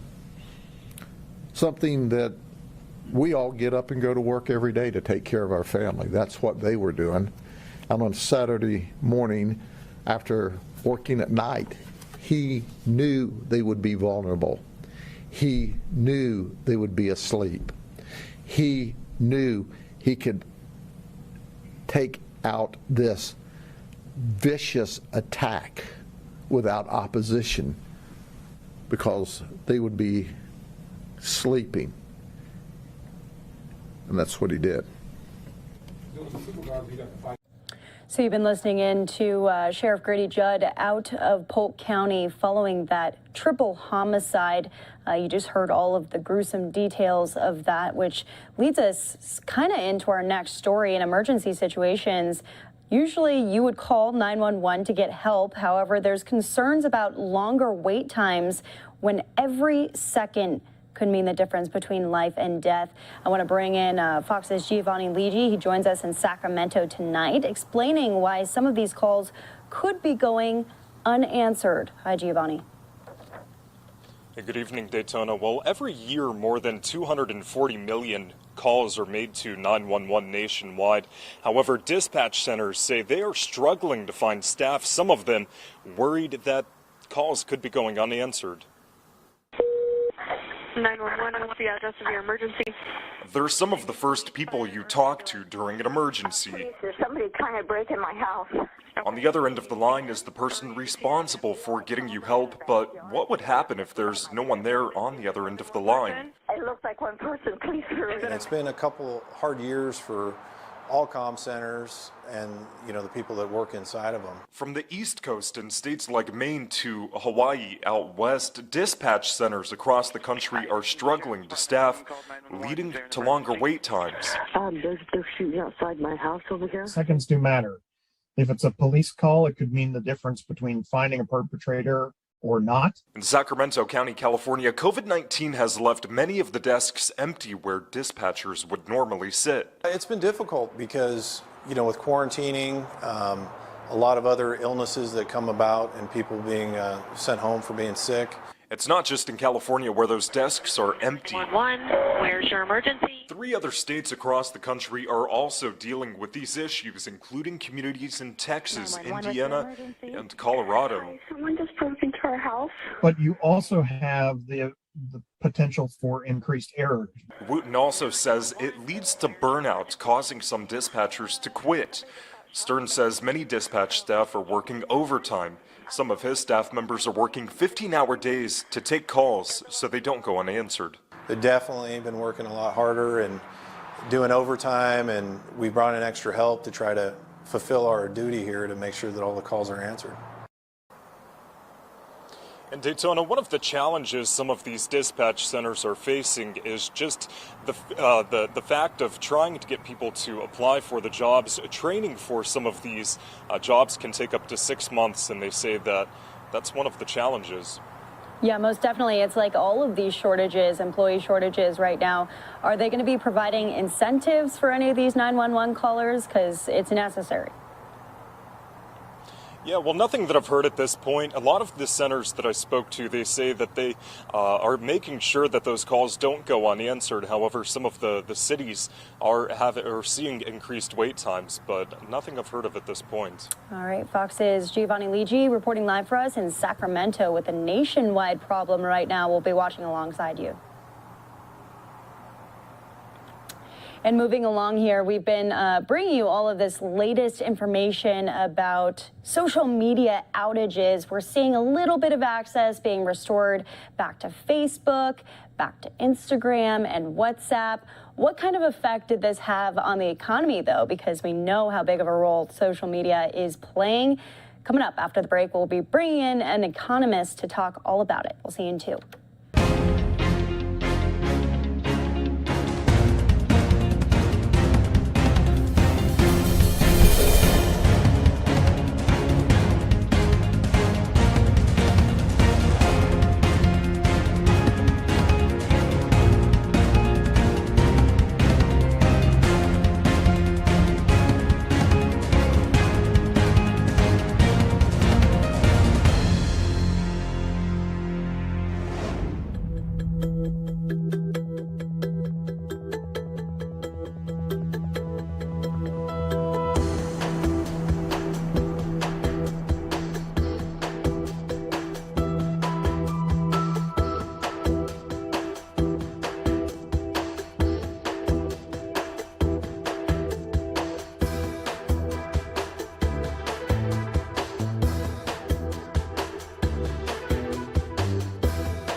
And welcome back here to Live Now from Fox. I'm Daytona Everett. We want to get into that story I was just talking about, some access being restored back to Facebook and Instagram and WhatsApp after a few power outages. Maybe you've been on your phone today trying to post a little something on Instagram and you weren't able to. Well, you're not alone. There was a lot of people who were dealing with this. That's why I want to bring in our very own Michael Santo. He is an economist and an expert when it comes to this type of stuff.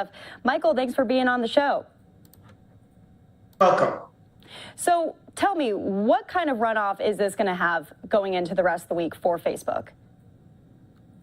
Oh, it's challenging. They were having a tough week as is because of the interview by somebody who worked for Facebook on 60 Minutes, revealing internal documents, raising concerns. So this is not a way to make their better for starts.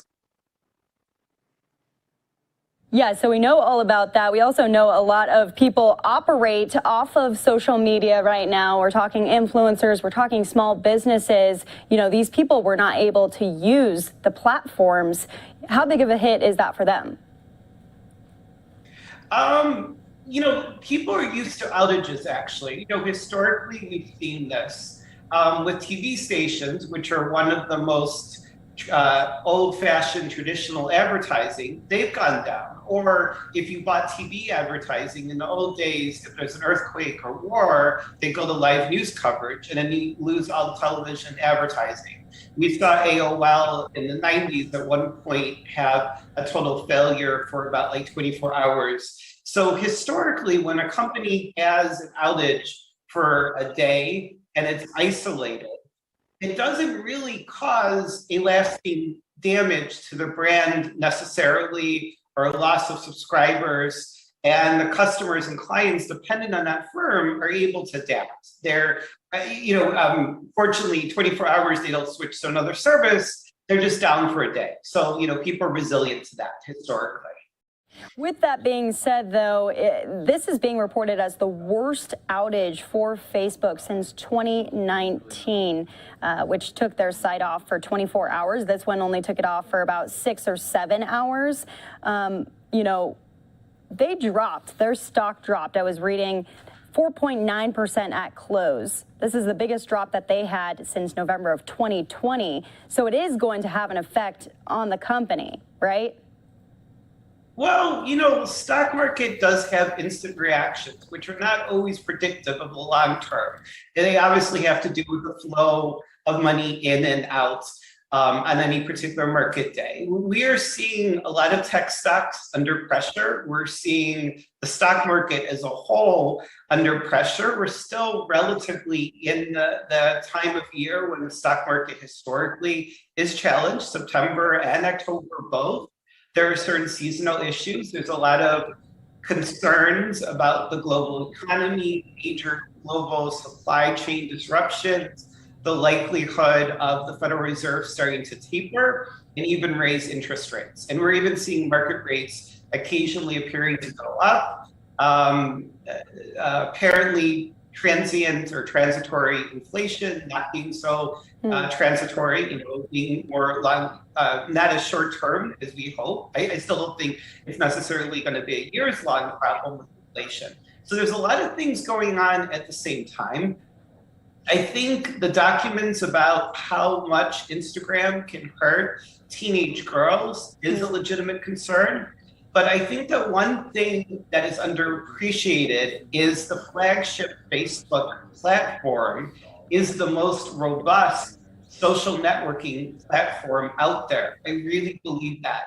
And I believe that they really haven't tapped into its full potential. Facebook feels greatly tied to Instagram because it's sort of like social networking crack for the youngest generations. So it has kind of replaced the usage of Facebook for people in their teens and in their 20s. But I don't believe that Instagram is actually as robust of an interface as Facebook. I think you can do work there, you can organize parties, you can organize pictures. I don't really see anything comparable in Facebook networking, in social networking that is. And even when you look at Zoom, which up until a few months ago was a really, really hot stock and really exploded. I think that's something that Facebook can actually do better, even with the messenger that they have built in with or tied to Facebook, separate from Instagram. So on the one hand, the Facebook, corporate leadership feels like they want Instagram. Why? It's a competitor to Facebook. That's probably one of the reasons they bought it. Not entirely legal, but that's sort of antitrust to take out a company just for taking out the competition. If a competitor like Zoom or Microsoft or Google gets a hold of Instagram, that would be a strategic threat to Facebook. But I think for the Facebook shareholders, they might actually be better off without Instagram because you could monetize the value of Instagram near its peak when it's very, very valuable and get rid of a political hot potato. I don't think that Instagram is necessarily intrinsically evil. I think it's another type of communications system, but intrinsically it encourages, especially women, and people in our society, particularly young teenage girls, to really focus on their image to such an extreme. And we saw this with Facebook pictures too, from the very beginning, nearly going back to 2005. And, that's not always bad. You want, when you have your child's birthday party, or you graduate from college or high school, or you're playing tennis, or you're playing baseball, or you're on the beach, you want to share the pictures. And there's nothing wrong to a certain extent with wanting to look good. And, for women to show off their new dress, or guys to show off their new car. Instagram, unlike Facebook, just shows the pictures so fast. And my experience, this is something that I'm probably not the greatest expert on, is that Instagram really focuses on the pictures in isolation of everything else. And you can't do away with pictures. Pictures are integral to Facebook too. But like I said, it's social networking crap. It is one of the biggest political hot potatoes Facebook has to deal with. So I think that's one issue. And let me add before I forget, I think that part of the reason probably Facebook had such a serious outage this month is a lot of their employees are not working from office. And because Facebook is also not just a software company, it's also kind of a telecommunications company, it's clear that you've got to have some of your key infrastructure people in the office. And that appears to be one of the issues. And then the resilience of their systems needs to be boosted. And this is something that will be very easy for such a great software technology company like Facebook to deal with. There are reports, I think including the New York Times, which I believe are credible, that employees of Facebook had trouble getting into the office buildings, into the conference rooms, because their lock systems in office were linked to the same systems as the Facebook site and their, basically their cloud computing. And that's bad for resilience. You can't have single point of failure. While you want network administrators, maybe from home, to give somebody access to a new conference room, or people who control the security, to some extent, you have to make sure that your security systems work even when everything else goes down, especially so that your employees can get in. Now, I'm not 100% certain that went down, but if that did, it will show corporations, not just technology corporations or technology-focused corporations, that you've got to make sure that your security systems work, that they're resilient, even if they're not totally taking advantage of networks. And I think that is also something that is coming up. And so basically, Facebook is going to be a stronger and more resilient company, and other corporations will learn from lessons here. Yeah. So I think, what doesn't kill you can make you stronger. And I think that Facebook can become stronger from the result of this downing, or being down for so long. And I think that hopefully other corporations throughout the world will learn the lessons from today's failure at Facebook. Yeah, that's what I was just going to ask you about. I mean, what does this do to consumer confidence moving forward? You think that they're going to be stronger because of this, and people should feel more confident that there won't be a hack in the future or anything along those lines? Well, I mean, in terms of hacking, we're dealing with the Russians, the Chinese, the North Koreans, random criminal groups, and in traditional just rogue hackers. The resilience of our infrastructure is critical. There's concerns even in automobiles. We need to make our cars so they cannot be hacked, because that's a life and death thing. We have not seen so many catastrophic, deliberate hacking, where it's absolutely catastrophic, although we've seen companies hijack their systems by some hackers. So that has happened also here. This does not appear, to the best of my knowledge, to be a deliberate hacking, but it falls within making sure that your systems are resilient and also safe from hacking. I don't think that this was hacking, that this was deliberate. I think this is just a mistake. And even NASA, unfortunately, makes mistakes. There is never any time or situation that you're going to have no risk. But making your systems more resilient is important.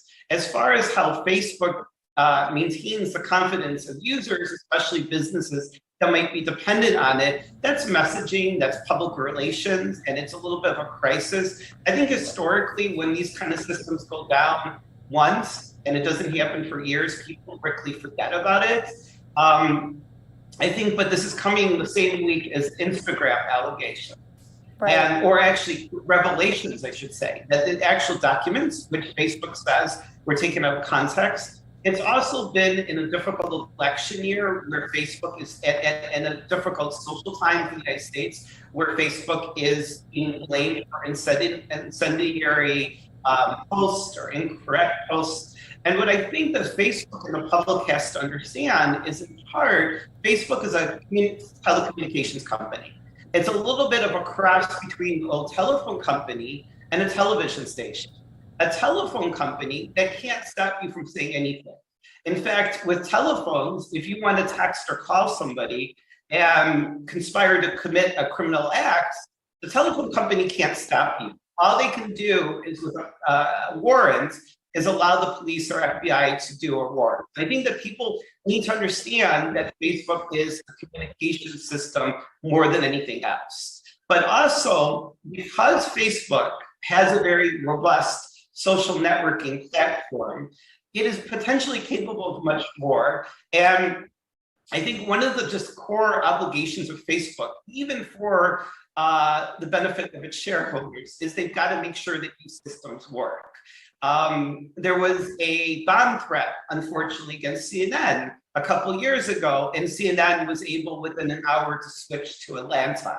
But people rely on Facebook and Facebook Messenger and on WhatsApp and Instagram in a way that they don't on CNN or Fox News.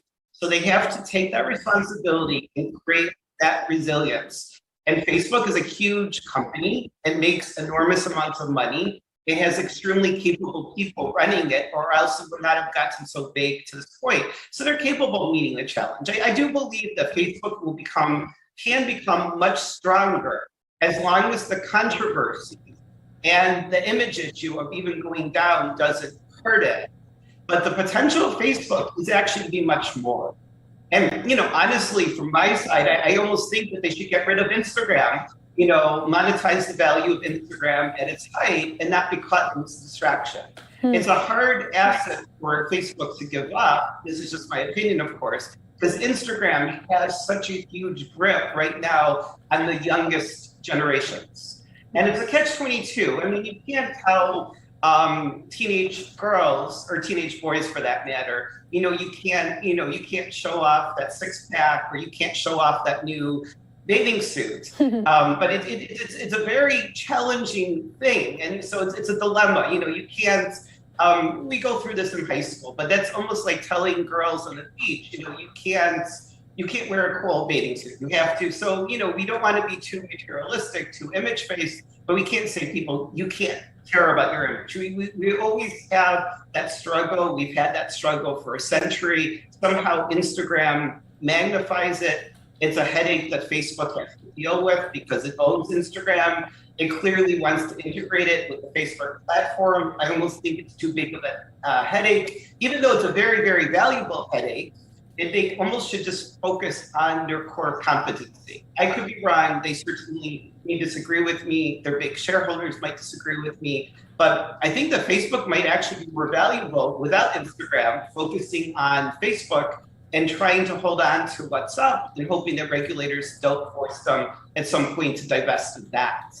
Michael, I wanted to ask you about the other part of this, Twitter still being accessible through all of it. Jack Dorsey, the CEO of Twitter, tweeting and saying, how much when they said that the domain was up for sale, which it's not anymore. But this brought a lot of conversation in about the fact that Twitter was still able to work when Facebook and Instagram were both out.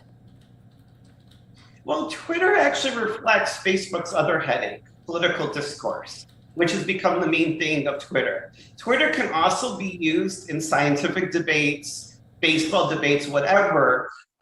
We see a former president that Twitter felt compelled to ban. And so Twitter has to deal with this as its core business.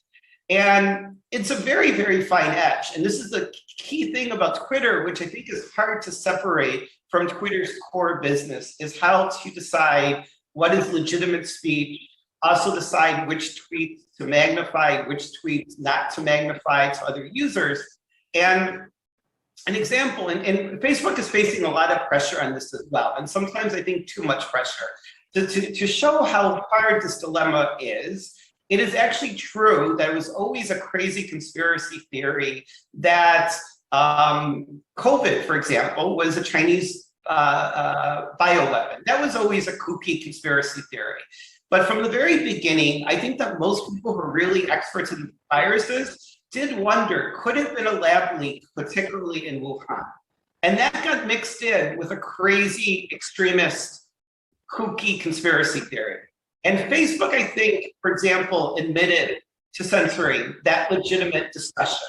Even if it didn't happen, that's a legitimate discussion. Twitter is very one-dimensional in my view. Maybe I'm biased towards Facebook. All you can do on Twitter is tweet. It's expanded how long the tweets can be. Actually, the very nature of tweets only kind of inspire you to, or incentivize you to say something very provocative that gets emotional reaction, which is one of the main things that Facebook is actually being criticized for. Well, Facebook is moving into video networking, like Zoom, or video conferencing. It's moving into, and it's already in messaging. So, of course, today, Twitter looks good. It was up, Facebook went down, and they're trying, I think it's kind of not nice when, your competitor falls on his face to make fun of him. It sort of feels like that. It's not nice. I honestly, well, okay, I wish I started Twitter because it's worth, $100 billion or whatever. So I definitely, Twitter is a very successful company. From my perspective, it seems one-dimensional compared to Facebook. I actually have felt for a very long time you could do a lot more with Facebook. It's better for like if you're watching movies together and the way that people do things, you want to shop together, you could do on Twitter, but I feel like the Facebook platform is more multi-dimensional than Twitter. But there are some people who just love Twitter. They've loved Twitter from the beginning. But unfortunately, I feel like Twitter has often made the news because people have gotten angry at tweets before President Trump. It has been very provocative. And Twitter can be informative, but I'm not sure. It's like everything has to be fit into very, very short tweets. And even in terms of a political discourse between left and right, which has turned very hateful, both sides, I'm not sure that Twitter encourages the full three-dimensional or full rich debate that's non-inflammatory, non-divisive. I probably talked myself out of a job from Twitter one day.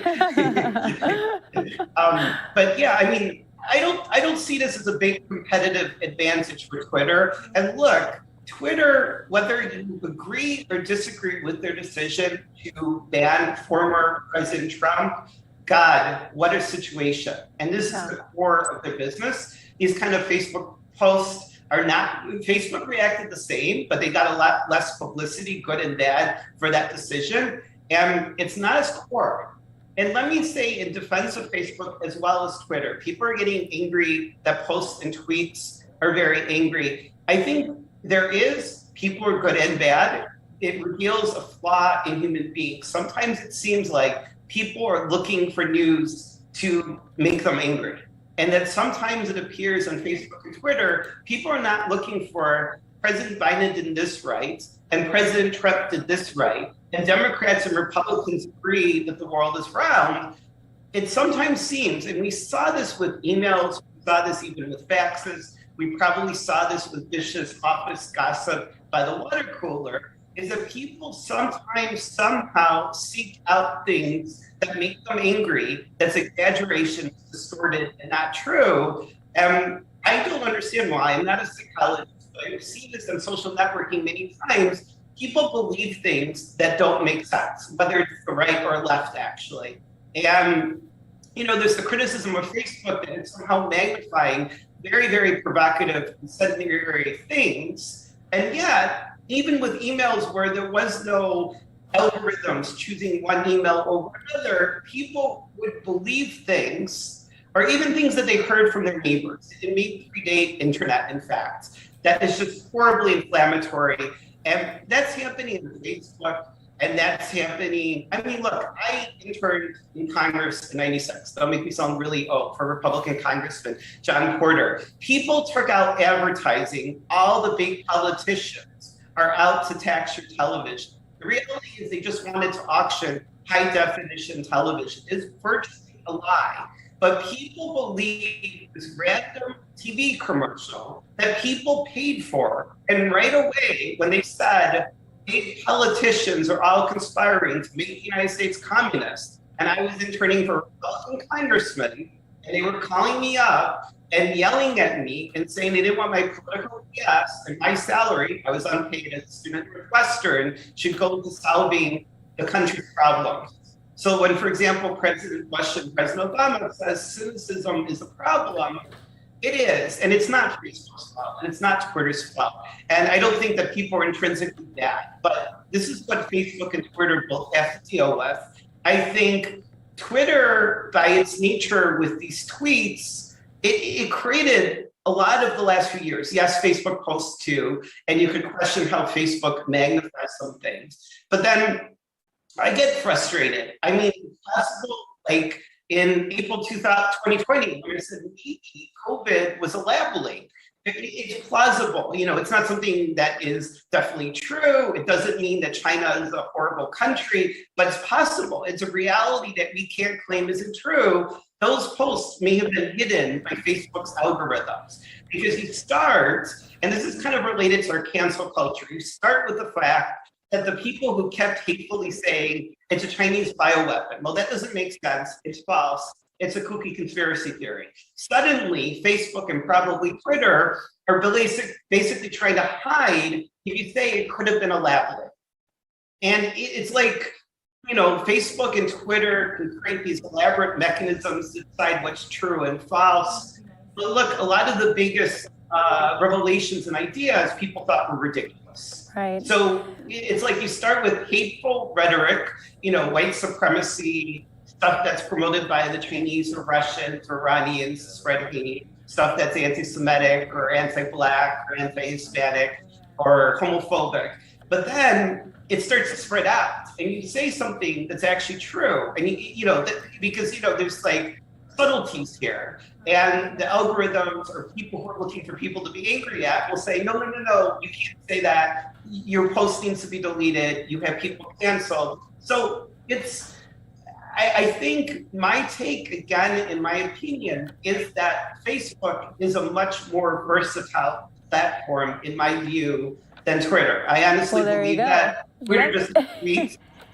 Apart from the outages, they are doing well. The conversations are endless when it comes to social media, and we know that social media giants have been in the news quite a bit this week over a bunch of different topics. But to bring it back in, again, Facebook and Instagram restoring a lot of their access for users at this time, as well as WhatsApp. Slowly but surely, everything is getting back to normal.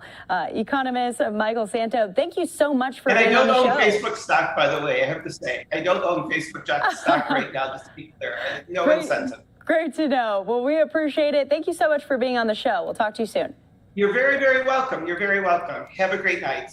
All right, we are going to move along here on Live Now from Fox. It is the top of the 5 o'clock hour as we head into some of our top stories. We want to start off first now with what is going on out of Tucson, Arizona, shooting at an Amtrak station.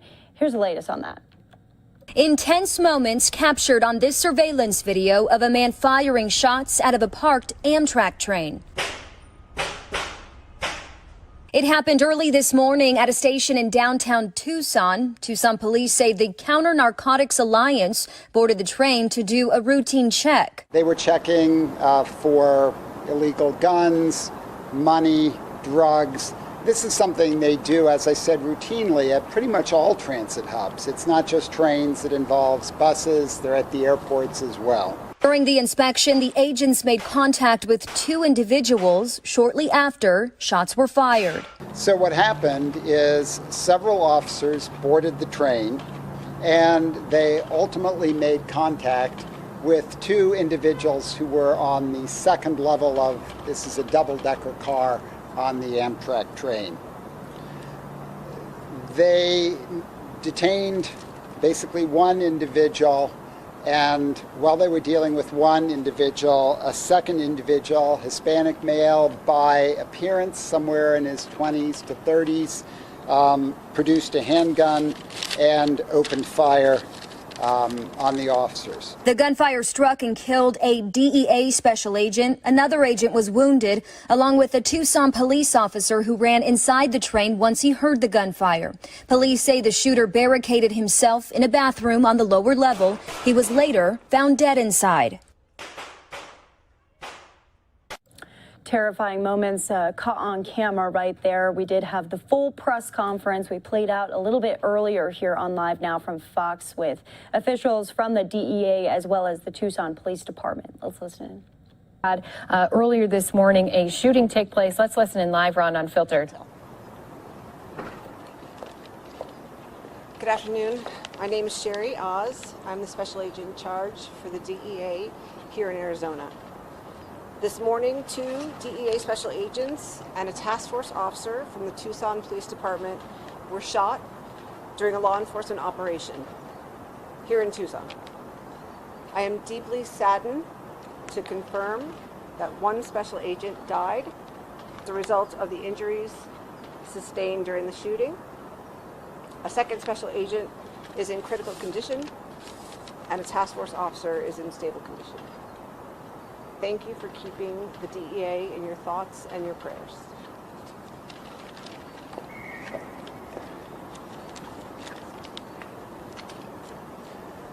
Good afternoon. My name is Chris Magnus. I'm the police chief here in Tucson, Arizona, and with me is our mayor, Regina Romero.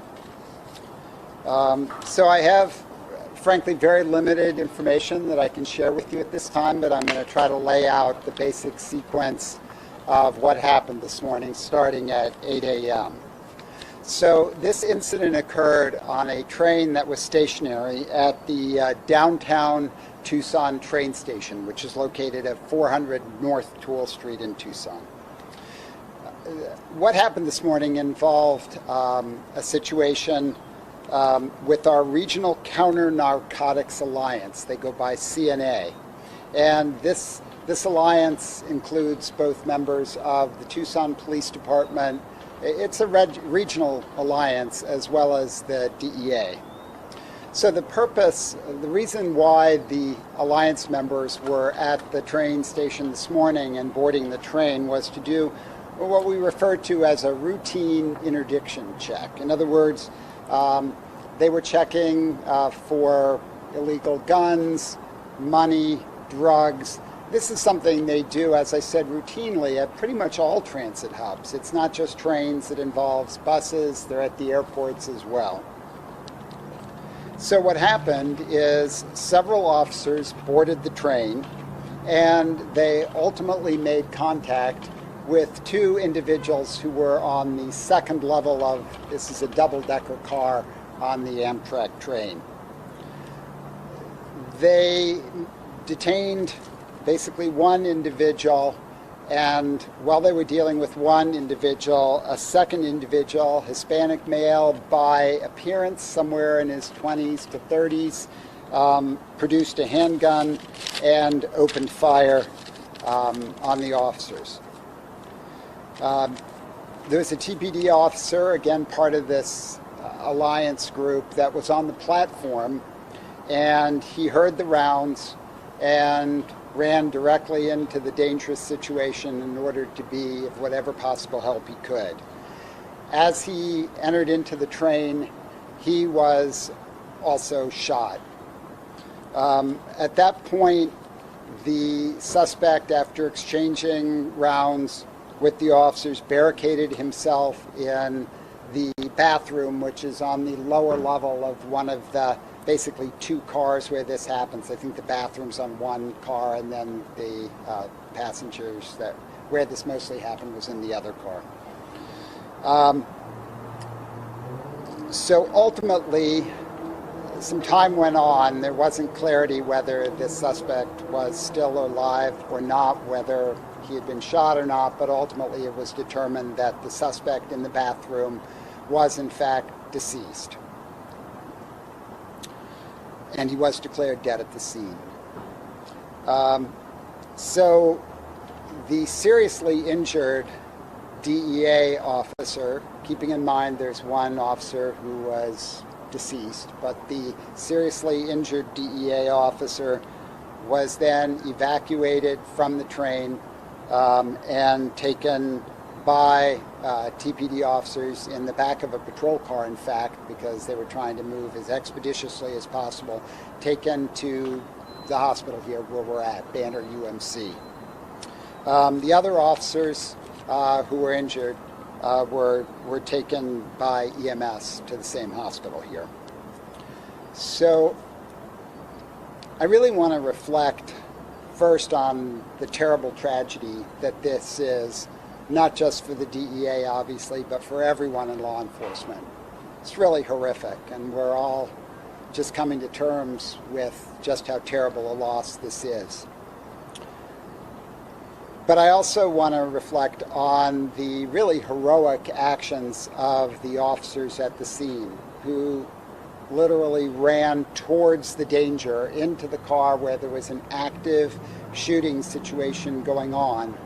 And in fact, were not only able to evacuate the critically injured officer and get the other officers off the train, but also and very importantly, assure that none of the passengers on the train, and we're not quite clear on how many, we know roughly that in the car that most of this occurred in, there were give or take a dozen other passengers, but we were able to make sure that they were safe. So there were no passengers on the train who were injured, nor were there any bystanders in or around the platform, including folks who work at the train station.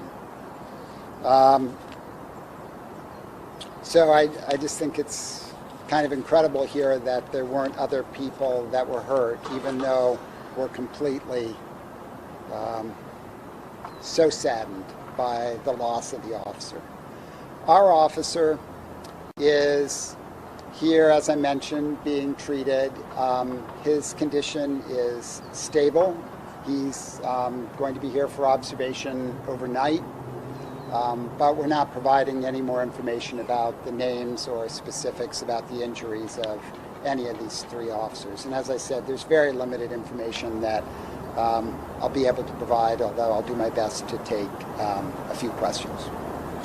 Were the suspects, have they boarded here onto the train in Tucson, or have they boarded some other time, like in Los Angeles or some time before that? Yeah, I not only don't know the answer to that question, but it's really not something I could speak to at this point of the investigation. And what was the destination of the train? I'm sorry, I don't know that. We're still working to figure out exactly where the train was coming from, where it was headed to. All we know is that it was stationary at the Tucson train station. I know you mentioned this earlier, but one person you said was detained. What was found? Can't speak to anything that was found or any of the specifics regarding that individual who was detained, but he is in custody at this time. Do we know how often the Counter Narcotics Alliance goes out there to do this on the train, that surveillance with drugs and weapons and things like that? I can't speak to what their schedule is. All I can tell you is that they do routine interdiction efforts not only on trains, but as I said, also on buses and involving planes at the airport. Has it been determined if the deceased subject died by his own hand or if it was during the firefight? That's still under active investigation. You say that the deceased suspect is a Hispanic and 20 to 30 males. Do you have any details on the suspect that was detained? No, I'm afraid I don't right now. Was it a male? I believe so, but I can't confirm that. So did the entire incident happen on the train, or were there shots actually fired outside of the train as well? My understanding is that the incident unfolded and occurred on the train, although there were officers from outside of the train who rushed into the train. So there was an evacuation of persons, and at that point this was still a very active situation with the suspect still firing rounds. So I just want to confirm then we've got one DEA agent who's passed away, one who's in serious condition, and a TPD officer who's in stable condition? I think you're pretty close. That's right. A DEA officer who is deceased, another DEA officer who's in critical condition, and a Tucson police officer who's in stable condition but is being admitted. Is there any indication right now what that initial interaction with the officers and that suspect they ended up detaining, what that was about? Was it narcotics involved? Was it firearms? I just don't know that yet. Who are the responding agencies now? Tucson Police Department? Tucson Police was the agency who responded, and I can tell you, having been working at that time, this was put out as a citywide response. There were over 50 officers who responded to the scene.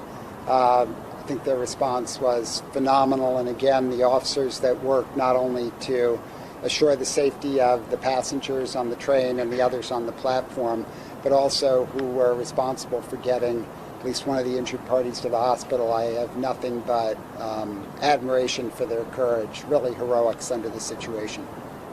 Are you able to share how many years the TPD officer has in duty and GS? No, I'm sorry, I can't do that right now. Okay, thank you all very much. I appreciate it.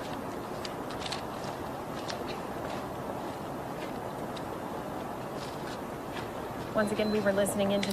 So that was the press conference again from earlier talking about that Amtrak shooting. I want to play out for you the full video that we played out in this story from before when the shooting actually rang out. Take a listen.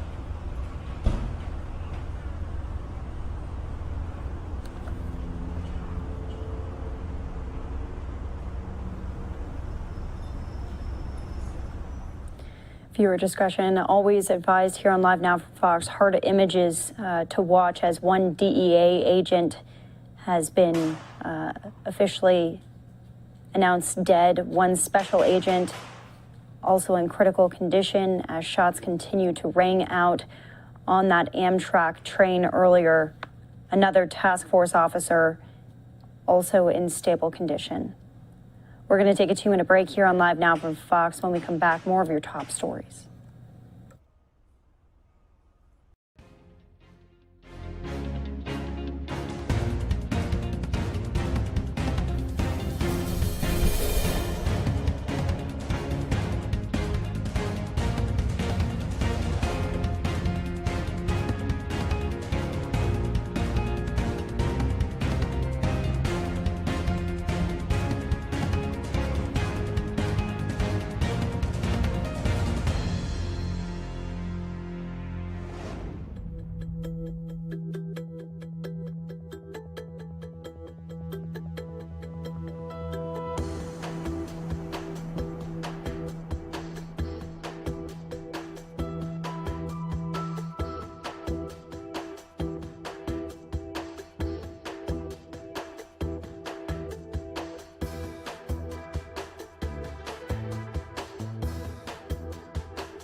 And welcome back here to Live Now from Fox. I'm Daytona Everett. It is almost 5:30 here in Phoenix, Arizona. Stick around. We have a live report coming up about California's largest oil spill. What caused it? The latest in the investigation coming very soon. But we want to go out to Philadelphia for this next story. A nurse assistant has died after Philadelphia police say that he was shot by a coworker inside of Thomas Jefferson University Hospital in West Philadelphia. Here's the latest from Fox 29 Philly. He has left 3 kids and a wife. For what? For what? William James wants to know why. He identified his son, Andre James, as the nursing assistant shot and killed inside Thomas Jefferson University Hospital early Monday morning, a place his son worked for 20 years, a husband and father to a 17, 11, and 2-year-old. And then they have to get a phone call 2 o'clock in the morning that he's been shot and killed at work. At work. Right now, I ain't running on nothing but the strength of God. That's all, because that's all I got right now. Yeah. Philadelphia police say the shooting happened in the 9th floor of the hospital shortly after midnight. Suspect advisor, could be a nurse shot. Following the shooting, the gunman fled in a U-Haul. Police sources identified him to Fox 29 as 55-year-old Stacy Hayes, also a Jefferson employee. Police say Hayes showed up behind the School of the Future at 40th and Parkside about an hour later. You're looking for this now. Once again, he's wearing scrubs, color blue. He's going to be wearing a mask. He fired at responding officers, and all 4 officers returned fire. A 30-year-old officer was shot in the elbow, and a 32-year-old officer suffered a graze wound to the nose. Hayes was also wounded and taken to the hospital. Evidence markers at the scene climbed past 70. Detectives recovered an AR-15 along with a semi-automatic handgun and body armor like this helmet. Monday's tragedy comes after another workplace shooting just 3 days earlier. It's not supposed to happen this close together, but we were all prepared to respond quickly and deal with it, and that's what we'll continue to do. How do you go into a building and go up to the 9th floor, do this, walk away, and drive away? It's confusing. I would like to have some answers. Again, that was Fox 29 Philadelphia with the latest on the actual shooting itself. The healthcare workers union speaking out today, their section out in West Philadelphia, about this horrific, tragic incident happening to, again, a nurse assistant out in West Philadelphia. They didn't identify this person, but they did share some words.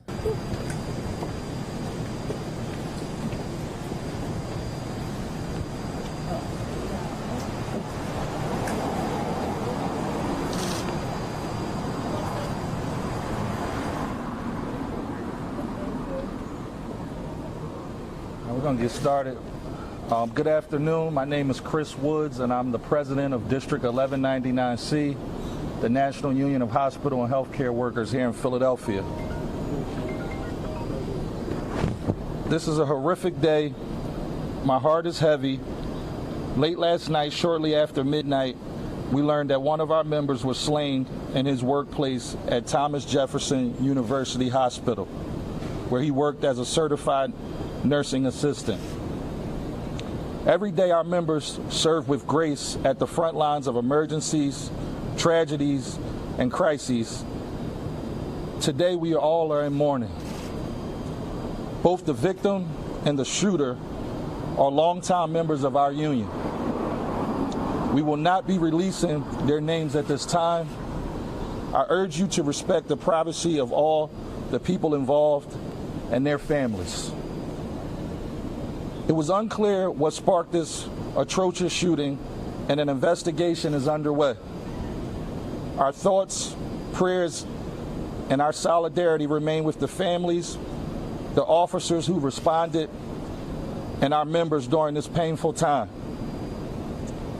I want to thank the Philadelphia police officers who responded promptly last night.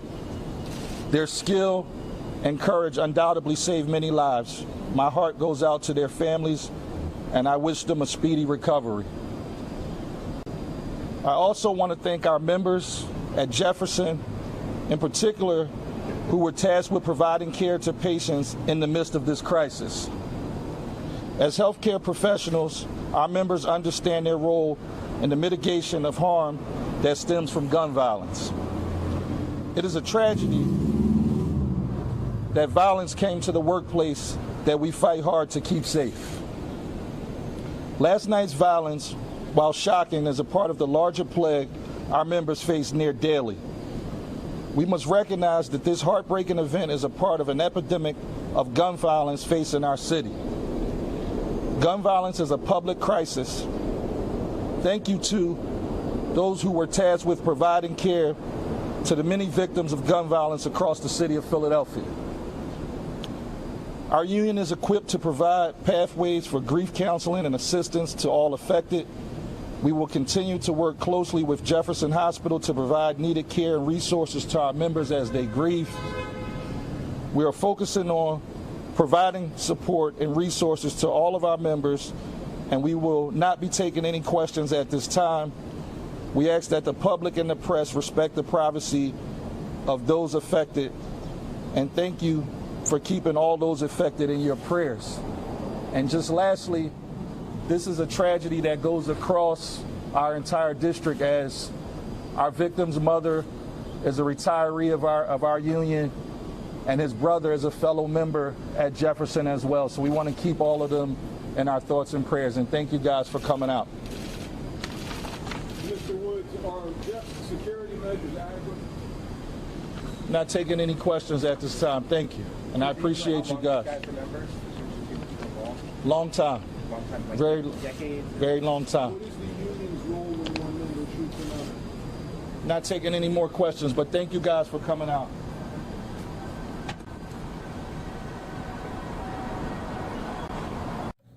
So that was the latest out of West Philadelphia following that shooting at Thomas Jefferson University Hospital, killing one nurse assistant. We'll keep you updated on that investigation as it moves forward. Until then, though, let's move forward into some of the other stories of the day, including one of California's largest oil spills in history. Cleanup underway today. We'll be having a live report from there in Huntington Beach with the very latest in just a couple minutes. We'll see you in 2 here on Live Now.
And welcome back here to Live Now from Fox. I'm Daytona Everett. We want to get into our next story here that has a lot of people just really concerned at this moment in time.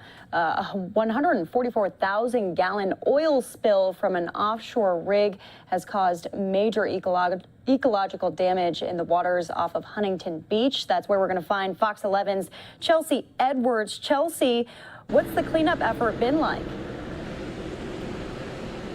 You know, Daytona, it has been 24/7 over the last little while. We actually just had to, or they pulled all these crews off the beach because of lightning strikes in the area. But up until just about an hour ago, there were crews up and down this stretch of beach using their hands, using rakes, using sifters, picking up all of these little tar balls and tar patties that have washed up along the beach here.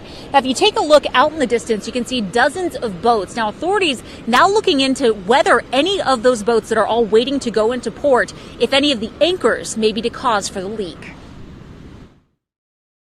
Oil as sort of isolated ribbons or patches of oil.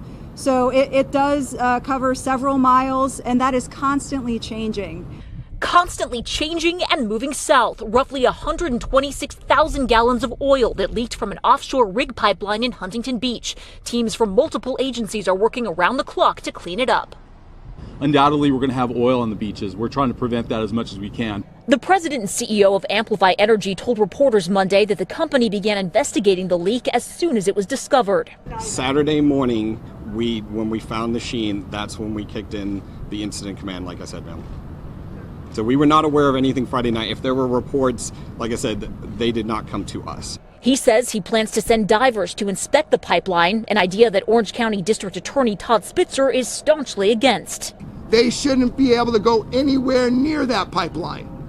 They are biased, they're self-interested, and they're going to do everything they can to try to reduce their damages. The immediate damage from the beach closures is already apparent. Our sport fishing industry in Newport, our whale watching industry, our restaurants, it keeps people away. And so there are many impacts to people who make a livelihood, off our harbor and off our ocean. It's also impacting the surfing community. They're like runners. Every morning they're up. This is part of their physical fitness. It's part of their routine. They see their friends. Obviously, it's a way to also sort of commune with nature. So it is tragic to lose that ability to get out there. And that ability is now lost for an unknown amount of time right now. Surfers being asked not to go in the water. Swimmers, people are being asked not to exercise near any of the beaches that have been closed. And as of now, there is no timeline on when these beaches might reopen. Of course, this is a developing story, getting a lot of new details every hour of the day. So we'll keep you posted. Reporting live in Huntington Beach, I'm Chelsea Edwards. Daytona, I'll send it back to you. Yeah, Chelsea, one follow-up question for you. Obviously, first one is the timeline, which we don't know at this time. But what about all the marine life that has been affected as well? I know that's been a concern. It's been a huge concern, both for health officials and for local politicians as well. I mean, this affects so many different species of animals. They talked about turtles, about birds. We've seen birds just kind of walking along, obviously oblivious to the fact that there is tar on the beaches. So that is of number one importance. Todd Spitzer, who you heard earlier in that piece, said that was the utmost, most important thing that they are working on right now, is trying to protect that wildlife, both in the marsh areas that are around this area and, of course, the coastal waters. So that's what crews are really trying to do. They're putting in those booms, trying to contain some of the oil and working their best to try to save that wildlife. Yeah, well, this is not going away today, so I'm sure we'll be hearing from you guys again throughout the rest of the week. Fox 11's Chelsea Edwards, thank you so much. Thank you, Daytona. And we also heard from the Wildlife Recovery Organization that is helping with taking care of these animals who are affected by this oil spill that we're now learning was 144,000 gallons, about 20,000 gallons more than what they originally thought. The U.S. Coast Guard is heading this kind of recovery effort and taking the oil out of the water as much as they possibly can. It's such a big deal, such a nationwide issue right now. It was brought up in the White House briefing. You're probably going to hear a little bit later from Press Secretary Jen Psaki as she talks about the efforts that are underway to address this situation out of Huntington Beach. But first, let's go out to that wildlife recovery effort. Thank you, Eric. As Eric said, I am Dr. Michael Zaccardi. I'm the director of the Oiled Wildlife Care Network, and I'll be using the acronym OWCN throughout. So the Oiled Wildlife Care Network is a partnership between the UC Davis School of Veterinary Medicine and the California Department of Fish and Wildlife Office of Spill Prevention and Response. What our job is to respond to oil spills if wildlife are impacted or threatened to be impacted anywhere in the state of California, off the beautiful shores of Huntington Beach, all the way to the Inland Empire. Our program is made up of 44 different organizations throughout the state, all that agree to work collectively and cooperatively during spill responses to respond to animals in crisis. We have 12 different facilities throughout the state, such as the one here at Wetlands and Wildlife Care Center. And we have more than 1,600 trained responders ready to go at a moment's notice should a spill occur. We've responded to more than 75 oil spills in the state of California since 1994 and cared for 10,000 animals that have been oiled in those spills.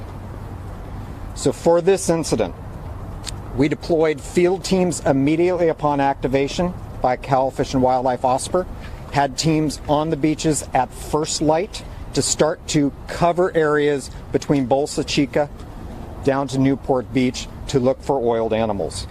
We also activated our 1-877 hotline to start receiving calls from the general public immediately. So if people out on the beaches this weekend were seeing animals in crisis, we could immediately respond to them. We placed 4 of our facilities on standby. The wetlands facility here, our Los Angeles Oil Bird Care and Education Center in Long Beach, Pacific Marine Mammal Center in Laguna Beach, and SeaWorld of San Diego in San Diego, should animals start to be collected. We mobilized our entire management team based out of UC Davis, came down immediately, bringing equipment, trailers, specialized and targeted information and equipment that is necessary to capture these animals very quickly. We're currently actively searching from north of Bolsa Chica down to Laguna and farther south, both on water and on land, and have reconnaissance teams farther north and farther south to look for animals that might be flighted and oiled, but not in the general oil spill area. Additionally, we have what we call hotshot teams set up so that if we get calls from the general public, we can immediately deploy teams to respond to those calls to be able to get those animals. So to date, we have collected 3 live oiled birds, 1 brown pelican, 1 American coot, and 1 ruddy duck. Unfortunately, the brown pelican had chronic achievable capture animals.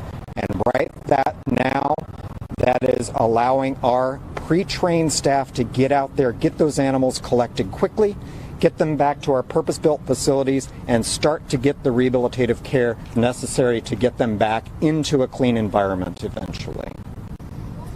Again, thank you all for being here today. Thank you for Wetlands and Wildlife Care Center for hosting us here on this site. And at this point, I'll be happy to answer any questions that you might have related to wildlife. Turn it over to Eric. All right, yes. As they go into the question and answer portion, we're going to take a quick break here on Live Now from Fox as we stay on these pictures of that oil spill and the cleanup that's underway in Huntington Beach.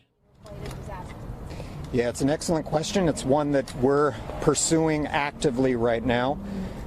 When we heard of the large size of the slick with the volume that was reported released, we had grave concerns about this impact. In our initial assessment of the area, the number of birds in the general area seems to be lower than we had feared. We do have active overflights from a specialized plane that the department owns that is going to be covering this area daily to look at animals, the locations, the concentrations they might be in, which will help us more target those areas. But at this point, we're cautiously optimistic related to the number of animals that might be affected at this point.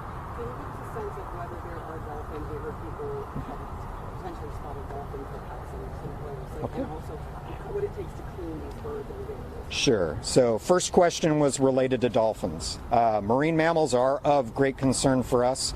I spent 5 months at the Deepwater Horizon oil spill, actually in charge of the marine mammal response during that incident. So the impacts to bottlenose dolphins and other delphinid species are very near and dear to my heart. It's a concern of ours. But what we have found is they're much less susceptible to oil impacts than birds. Birds have a high body temperature. They use their feathers almost like a dry suit to keep themselves warm in the marine environment.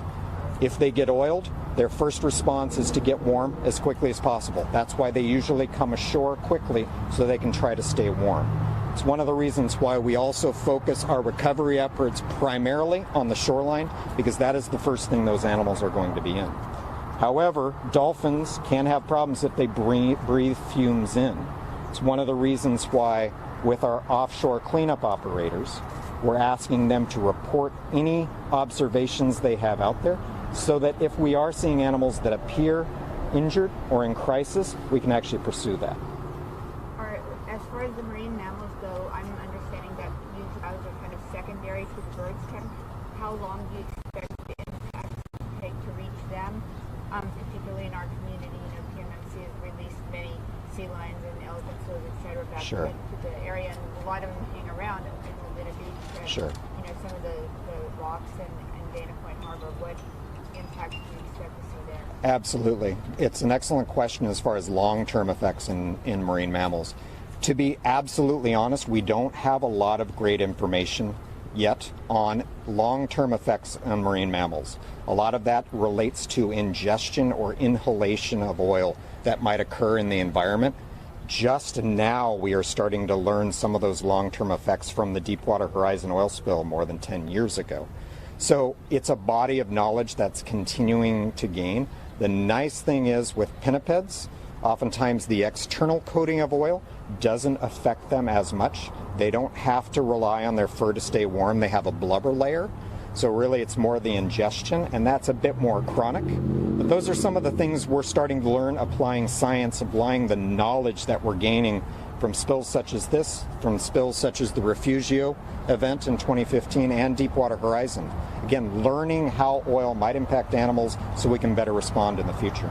Do you know how soon, if what you're saying, the external effect, do you know how soon sea lions or some of those marine mammals might show up, might strand themselves, with some type of ingestion of fish that are oiled or that type of thing?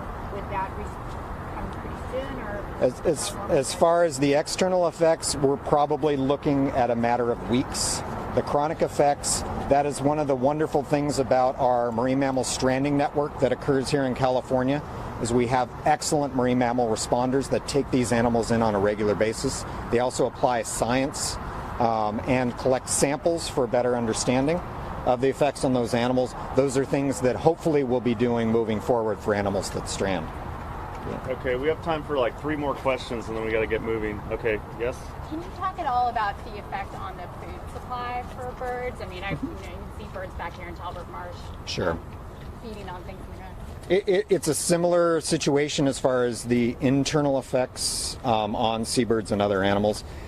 With birds, the primary acute effect is external, getting cold, not being able to forage, low body temperature, increased metabolic rate. There can be long-term effects, but a lot of it depends on the dose. So how much oil is in the food item, whether it's concentrated in that, etc. So there is a process called natural resource damage assessment that occurs during and after a spill. They actually have scientists that will be looking at that and modeling some effects so we can better understand some of the larger effects of spills such as this on wildlife species. Yes. What about the impact on all the fish? How many fish are we looking at? At this point, we're trying to collect that information. Again, that's a different group than ours. We tend to collect those animals that we can successfully rehabilitate. Fish, there are some sensitive species, there are some endangered species in this area as well. There are other experts that are looking at that.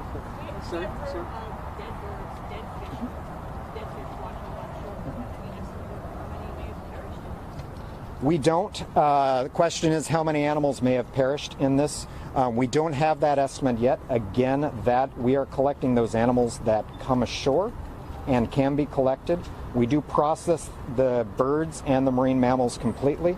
We do a full external examination to see if they've been oiled and document that.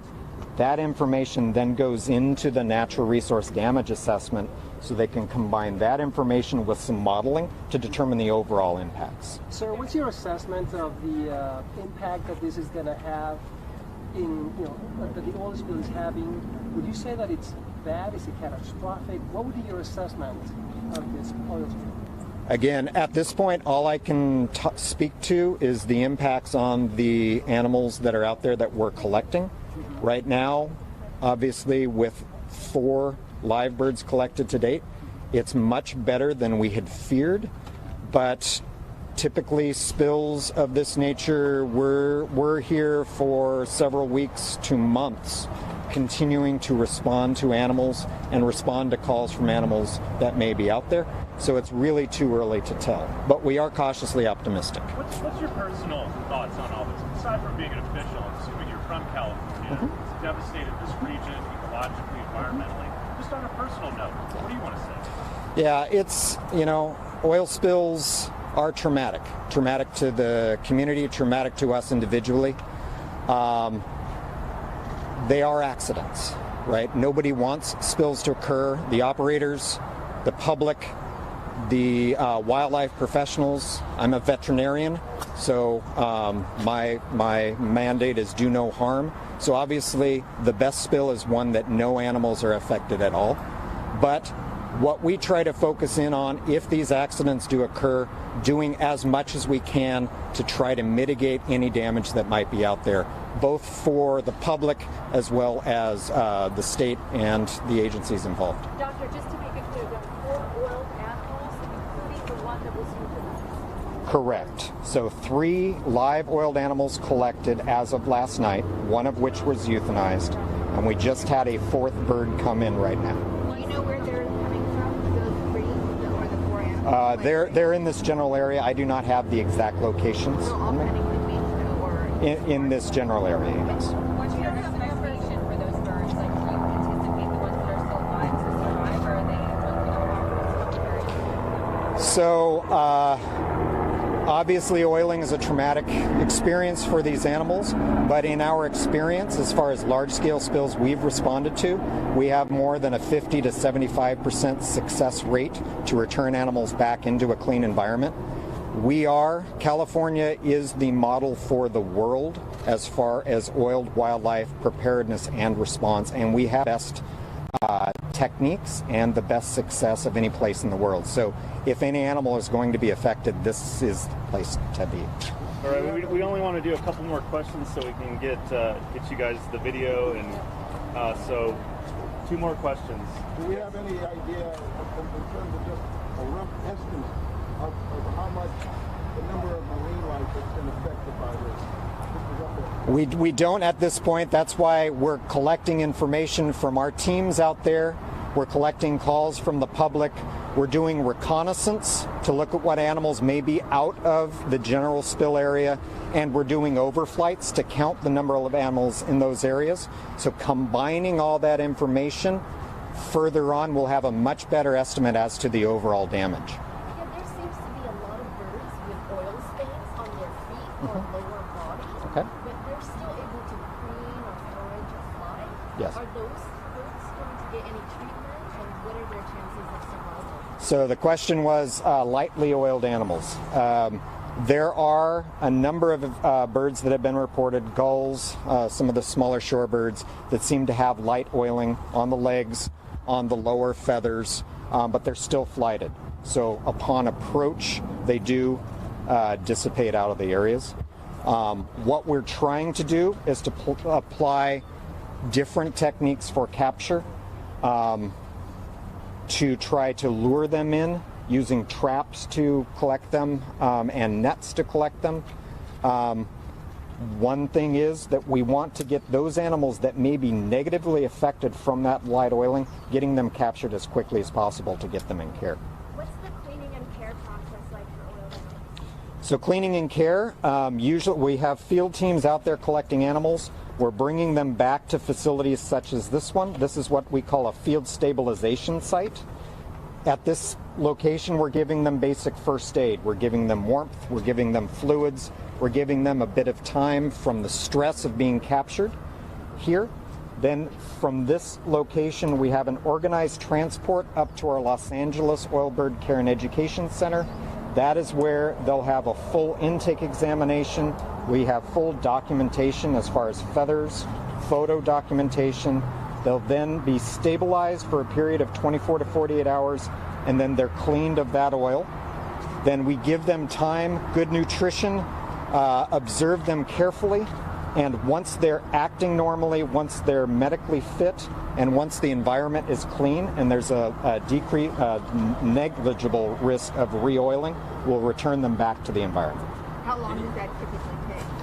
Average bird, average spill, we're talking 10 to 14 days on average. Can you speak on the effects on harbor seals? Harbor seals, similar to sea lions that we're talking about earlier, Because they don't rely on their fur to stay warm, they do rely on the fat layer. We don't have as many external effects noticed in them. If it's a volatile product, they may have some damage to the eyes, etc. A lot of the effects might be internal if they ingest the oil. It's one of the reasons why, if there are harbor seals in area where oil is collected, we can use deterrent techniques to try to keep them out of the area to remain as safe as possible. And will the overnight showers tonight have any impact at all to the animals in the collection process? It's unclear right now. One of the things we are concerned about is because birds do have low body temperatures if they're oiled. The colder the environment is, the more likely they'll come ashore and be cold. We're lucky right now because the weather's been fairly good, which may be why animals are just now starting to come in, but it is a reason why we need to get out there and really do that search and collection heavily. What do you attribute the relatively low number of birds? Is it the weather? Is it some other factors from so many of these spills? What can we typically expect to see for a spill of this magnitude? Yeah, I think in this area at this time, and we have been looking closely at some of the birder sites to see what people have seen in this area in the past week. We have contacted local experts as far as the population sizes. The number of animals, at least reported out there, appears to be fairly low on average, which is a good thing. But we don't necessarily trust that information completely, which is why we're going to be doing overflights to absolutely confirm what the likely risk is. Can you say how the overflights work? Like how many planes are up there and like how do they do their reconnaissance? The plane that we would be using is the department's Partnavia plane. So they have bubble glasses on the sides. You have observers looking down, doing a defined transect. They're counting the animals out there, trying to identify them to species, but it's a very scientifically rigorous process, so we can get excellent estimates as far as numbers of animals. All right, we're going to wrap this up, but did you guys decide on what you want to do? Could you identify yourself with the camera again, please? Sure. My name is Dr. Michael Zaccardi, Z as in zebra, I-C-C-A-R-D-I, and I'm the director of the Oiled Wildlife Care Network out of the UC Davis School of Veterinary Medicine. Sure. Z as in zebra, I-C-C-A-R. So we've been listening in right here to the oiled wildlife recovery effort as they're talking about the Huntington Beach oil spill that has affected so many of those animals that live in the Huntington Beach area right there. They have recovered just a few of the animals, and you can see from these videos, well, actually, that's a live look overhead right now. Skyfox overhead, the oil spill, as efforts are still underway right now. I wanted to bring into you and tell you about some of the weather that is going on out in California. He was asked about that, how that's going to affect the animals when it gets a little bit cooler out there, because they are experiencing thunder and lightning. The thunder and lightning severe enough to have delayed the Chargers and Raiders games. These are great live pictures showing, though, that oil spill at the time. I'll bring in one tweet, though, coming from the Chargers as they tweeted out, warning to all of their fans who are on the edge of their seat trying to watch the game right now. Take a look at this. Tonight's game is currently delayed due to lightning. Kickoff time is to be determined. So that's what we have from the Chargers at this time.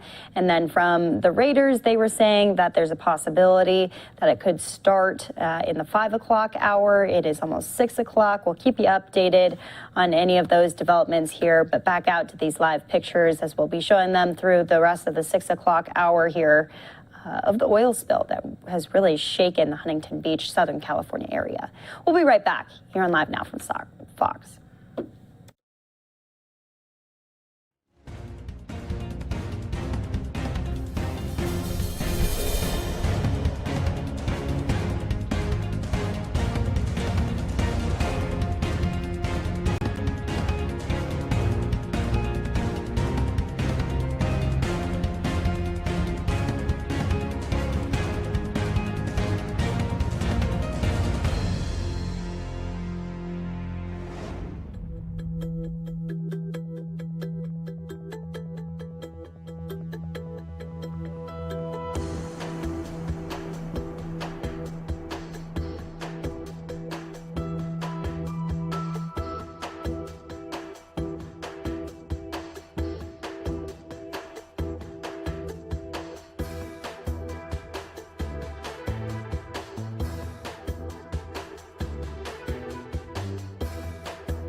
And welcome back here to Live Now from Fox. We were just telling you about some of the severe thunderstorms that are rolling through the LA area. Here's the latest from Fox 11.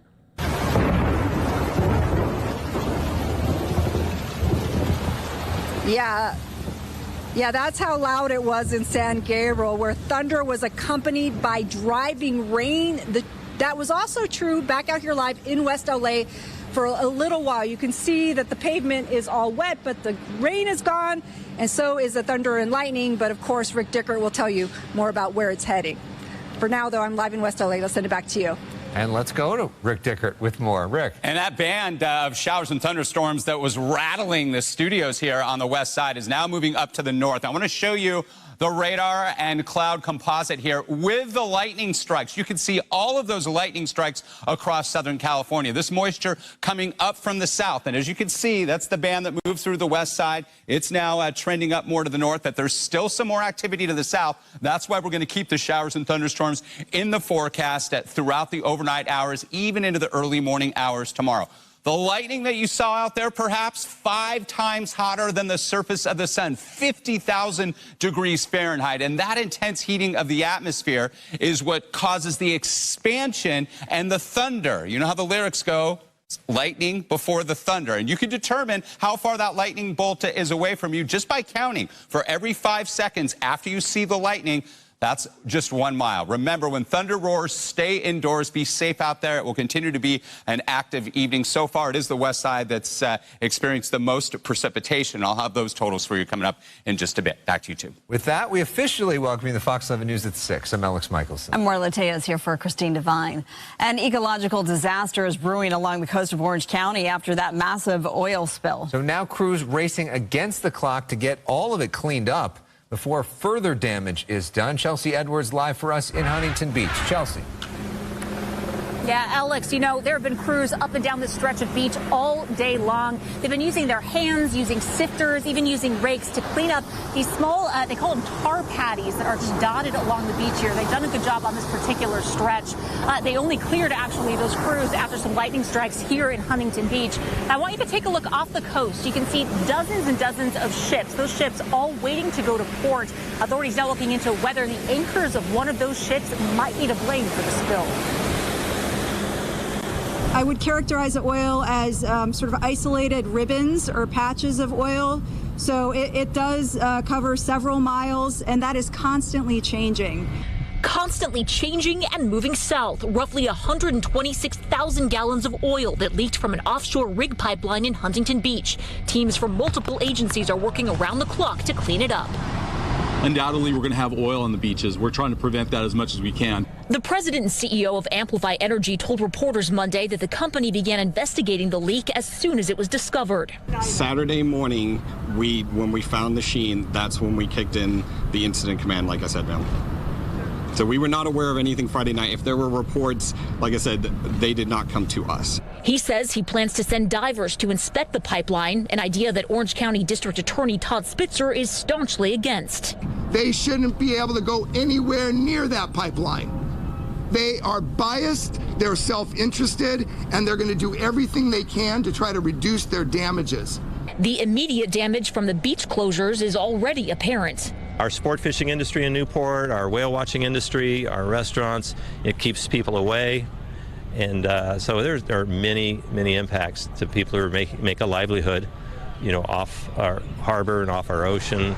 It's also impacting the surfing community. They're like runners every morning. They're up. This is part of their physical fitness. It's part of their routine. They see their friends. Obviously, it's a way to also sort of commune with nature. So it is tragic to lose that ability to get out there. Yeah, you know, beachgoers have lost that ability, at least for the future. We don't know how long these closures are going to last. We're taking a live look from Skyfox right now. Now, you can see this beach very empty on this stretch of Huntington, but this was one of those areas that was really hit hard at the beginning of this spill on Saturday. And up until just a few hours ago, you could see crews just dotting up and down this stretch. Again, it was those lightning strikes that made those crews, that forced those crews to go back to the command post. They do say they are going to be back again to pick up these small tar balls and tar patties that are still dotting this beach. Now, as of right now, health officials saying that nobody should be here. No surfers, no swimmers. People shouldn't be exercising on these closed beaches. And again, there's no timeline going forward. It's not clear how long these beaches are going to stay closed. But of course, this is a developing story. We'll bring you updates as we get them. Reporting live in Huntington Beach, I'm Chelsea Edwards. Alex Marla, I'll send it back to Chelsea, you. are people heeding that call that you can't come here? Are you on your own out there? Yes, we are. We actually, we talked to a lifeguard who was here just a while ago. He asked us to step back a little bit, but allowed us to come to this part of the beach just to do this one live shot. We do see a couple of stragglers up and down, but they are being told once they cross that yellow tape to go back behind the tape, which we will do in just a few moments. But we are looking out for those tar balls and making sure that we're not stepping on those and bringing those back into the beach area. All right, Chelsea Edwards, thank you. We'll see you at 7 o'clock. And now to more on that oil spill from Dana Point. Sandra Endo and her camera crew charted a boat and have a close-up look at the oil in the water. We started out just before sunrise from Dana Point. Less than 48 hours from when the oil pipeline leak was first reported off the coast of Huntington Beach. On a chartered boat heading north, we were greeted by pods of dolphins, oblivious to the contaminated waters they were playing in. But we could see the devastating impact of the spill. First, we smelled it. You see those globs? Well, that's not seaweed. That is globs of oil. And we see the sheen. We could smell it on the water. And look at the sheen just on the surface of the water here. It's like when you try to wash a greasy frying pan and you see that surface. That's the surface oil we're seeing right here in the ocean. And I have a oil absorbency pad right here. And if you put it in the water just for a couple of seconds, I could see the little debris and the globs of oil right here, the sheen. Look, I'm just soaking this for a couple of seconds. Imagine if it was for longer, but that's what we're pulling up. Captain Gary Brighouse navigates through these waters every day. I've never seen anything like this, and I never want to see it again. And unfortunately, if we don't switch off of fossil fuels, we're probably going to see it again, and we can't let that happen. And it's definitely something that we're expecting to affect our animals. Already has started affecting a lot of birds especially, and those effects we'll start seeing even more of in the coming days and coming weeks. Closer to Newport Beach, about 4 miles offshore, we saw cleaning efforts underway. And you can see what is called the California Responder. This is one of the ships that is actually responding to this oil spill right now. And if you could see the line trailing that ship, it's black along the surface of the water. That's boom. And boom is obviously what they use to try to contain a massive oil spill along the water and the surface of the water as well. But the damage is done, and the effects could last quite some time. If you want to help out, you can donate to organizations that are on the front line of helping these animals that are affected by the oil spill. So that includes Pacific Marine Mammal Center and Wetlands and Wildlife up in Huntington, as well as the Bolsa Chica Conservancy. So definitely donate to them. If you do see an animal affected by the oil spill, you can call in. There's a whole team, the Oiled Wildlife Care Network, that can definitely assist them. Besides the impact on marine life, beachgoers, boaters, businessmen, fishermen, they're all concerned in these coastal communities in Orange County about how this spill will impact them in the weeks to come. In Dana Point, Sandra Endo, Fox 11 News. Yeah, so if you do see, I'll just reiterate that point, if you do see any wildlife impacted with oil on it, you're supposed to just call the Wildlife Department of California, Department of Wildlife itself. Also, for boaters out there, if you have oil on your boat as a result of this, you're not supposed to actually clean it yourself. They want you to call the county so it doesn't spread the oil further. Just feel for those animals that had nothing to do with it, going about their business, and then unknowingly swimming right into it. Right. All right, well, new at 6, after months of providing services to the homeless, people who have been living in MacArthur Park are now getting advance notice. It's time to move. Yeah, this is an effort to clean up the park. Let's go live to MacArthur Park, where Gina Silva has been talking to city officials there. Gina. Well, Marla, Alex, it happened at Echo Park, Venice Boardwalk, and now it's happening here at MacArthur Park. The city of LA is giving notice to all of the people who are living here, who have set up tents on the south side of MacArthur Park. They have less than 2 weeks to move out. Every resident has a right to a park that's clean and safe and secure. It's official. The south side of MacArthur Park's lake between Alvarado, Parkview, Wilshire, and 7th is temporarily closing on October 15th, which means those who call this park home will have to find a new place to live. Is this essentially another Echo Park, just removal of the homeless? Nothing could be further from that. We are 100 degrees in the other direction. The distinctions are very clear.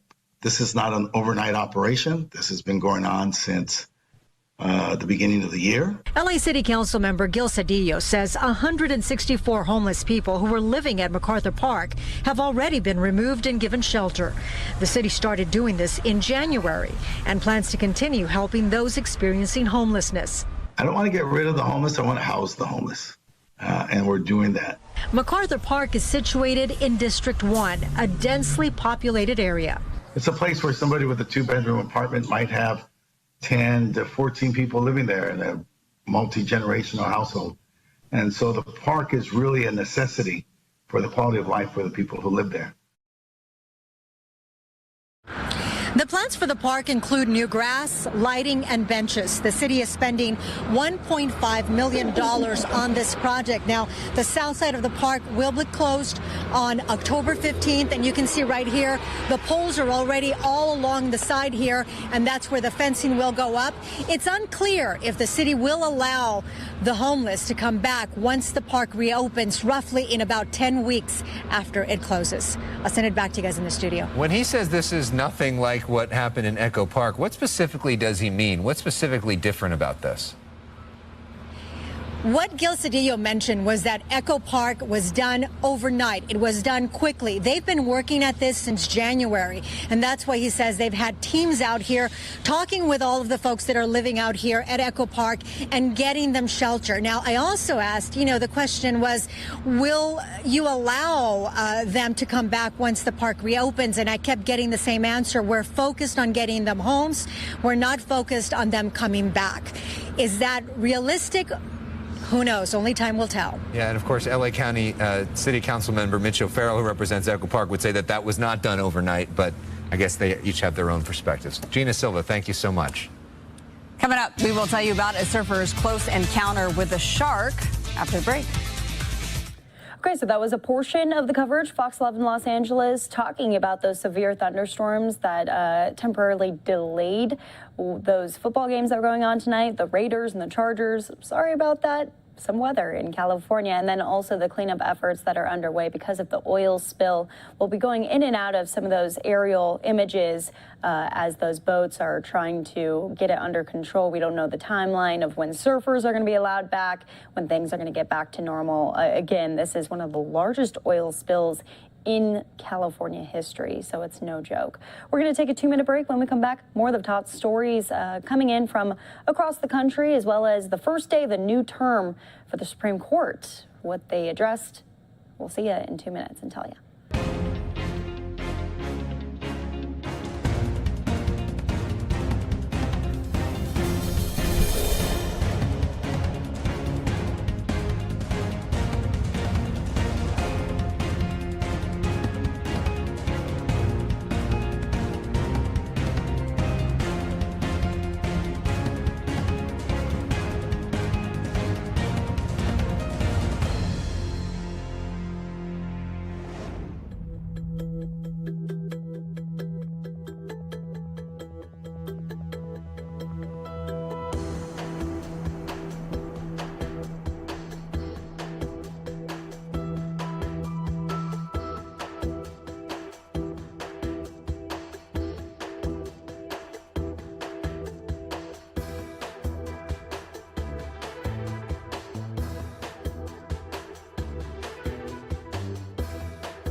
Welcome back here to Live Now from Fox. We are hearing that some trees have been torched by lightning because of the thunder and lightning that's going on in California. Here's some of those details. Street, no injuries reported. It was a first alarm of fire response. As you can see, all the flames have been put out. Remarkable image, though.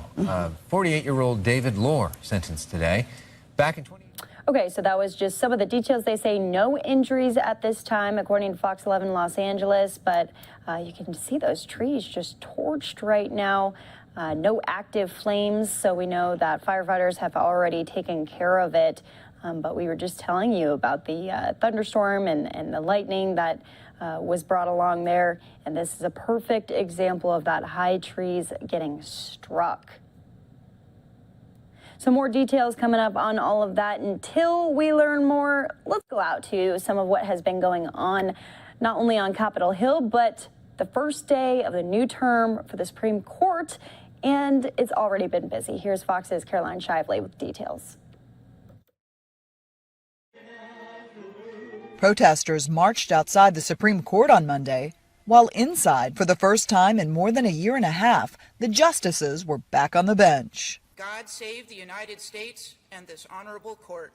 The first oral arguments involved water rights and criminal law, but the blockbuster cases the 6-3 conservative court will decide this term center around guns, religion, and abortion. On guns, they'll weigh in on New York's strict regulations for licensing concealed carry handguns. On religion, they're set to take up cases involving an execution and also school choice. Perhaps most closely watched, a ruling on a Mississippi law banning abortion after 15 weeks.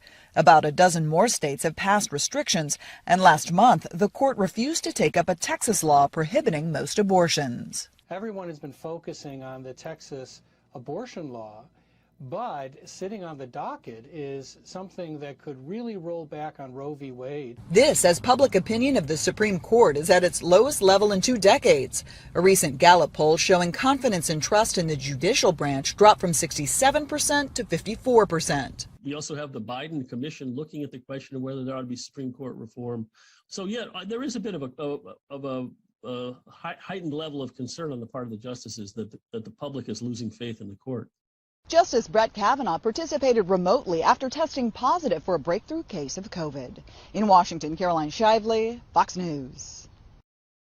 And speaking of President Biden, we want to play out just a portion of his remarks today, talking about raising the debt ceiling, really calling on Republicans and saying that this is necessary for the American people. Take a listen. It will come as no surprise that I'd like to talk about what we need today to raise the debt limit. And why the Republicans in Congress what they're doing today is so reckless and dangerous in my view. Raising the debt limit comes down to paying what we already owe, what has already been acquired, not anything new. It starts with a simple truth. The United States is a nation that pays its bills and always has. From its inception, we have never defaulted. What we pay for, so it keeps us a great nation. Social Security benefits for seniors, salaries for brave service members, and benefits for veterans, and other financial obligations for our people and for our nation. We're able to meet these obligations based on the revenue we receive from taxes and based on our ability to borrow when needed. And in that case, we're able to borrow because we always pay our debt. We always paid what we owe. We've never failed. That's America. That's who we are. That's what it's called for. It's called full faith and credit of the United States. It's rock solid. It's the best in the world. But here's the deal. There's a cap on what we can borrow called the debt limit. And only Congress can raise or lower that debt limit. So let me be really clear. This is really important to know. Raising the debt limit is about paying off our old debts. There's nothing to do with any new spending being considered. It has nothing to do with my plan for infrastructure or building back better. Zero. Both of which I might add are paid for. So if we're going to make good on what's already been approved by previous Congresses and previous presidents and parties, We have to pay for it. Social Security benefits. The American people are promised salaries for servicemen and women, benefits for veterans. We're going to have to raise the debt limit if we're going to meet those obligations. And raising the debt limit is usually a bipartisan undertaking, and it should be. That's what is not happening today. The reason we have to raise the debt limit is in part because of the reckless tax and spending policies under the previous Trump administration. In 4 years, they incurred nearly $8 trillion. In 4 years, $8 trillion in additional debt. In bills we have to now pay off. That's more than a quarter of the entire debt incurred now outstanding after more than 200 years. And Republicans in Congress raised the debt 3 times when Donald Trump was president, and each time with Democrat support. But now they won't raise it, even though they're responsible for more than $8 trillion in bills incurred in 4 years under the previous administration. That's what we'd be paying off. They won't raise it, even though defaulting on the debt would lead to a self-inflicted wound that takes our economy over a cliff and risks jobs and retirement savings, Social Security benefits, salaries for service members, benefits for veterans, and so much more. A failure to raise the debt limit will call into question Congress's willingness to meet our obligations that we've already incurred. Not new ones, we've already incurred. This is going to undermine the safety of U.S. Treasury securities, and it will threaten the reserve status of the dollar as the world's currency that the world relies on. American credit rating will be downgraded. Interest rates will rise for mortgages, auto loans, credit cards, borrowing. Folks watching at home, you should know this is the Republican position. Here's it is. They won't vote to raise the debt limit to cover their own spending. Democrats voted with them to cover that spending the previous 4 years. They say Democrats should do it alone. But then they're threatening to use a procedural power called the filibuster, meaning that we'd have to get 60 votes, not 50 votes, to increase the debt limit. This would block the Democrats from meeting our obligations and responsibilities to prevent raising the debt limit. So let's be clear. Not only are Republicans refusing to do their job, they're threatening to use their power, to prevent us from doing our job, saving the economy from a catastrophic event. I think, quite frankly, it's hypocritical, dangerous, and disgraceful. Their obstruction and irresponsibility knows absolutely no bounds, especially as we're clawing our way out of this pandemic. Democrats will meet our responsibility and obligation to this country. We're not expecting Republicans to do their part. They made it clear from the beginning. We tried asking to no avail. We're just asking them not to use procedural tricks to block us from doing the job that they won't do. Meteor is headed to crash into our economy. Democrats are willing to do all the work stopping it. Republicans just have to let us do our job. Just get out of the way. If you don't want to help save the country, get out of the way so you don't destroy it. President Biden telling Republicans to get out of the way, directly referencing Senator McConnell a little bit later in that press conference. We want to play out just a little bit of what McConnell had to say on the opposite end of raising the debt ceiling. Take a listen. I want to begin today with a quotation. Quote, because this massive accumulation of debt was predicted, because it was foreseeable, because it was unnecessary, because it was the result of willful and reckless disregard for the warnings that were given and for the fundamentals of economic management, I'm voting against the debt limit increase. Now, Madam President, that was then Senator Joe Biden in March of 2006, right before every single Democratic senator voted against raising the debt limit. and made a unified Republican government do it alone. Here's another quote. Today's fiscal mess is the inevitable outcome of policies that consistently ignored evidence and experience. My symbolic vote against raising the debt limit would have been a protest of the policies that have brought us to this point and a demand that we change course, end quote.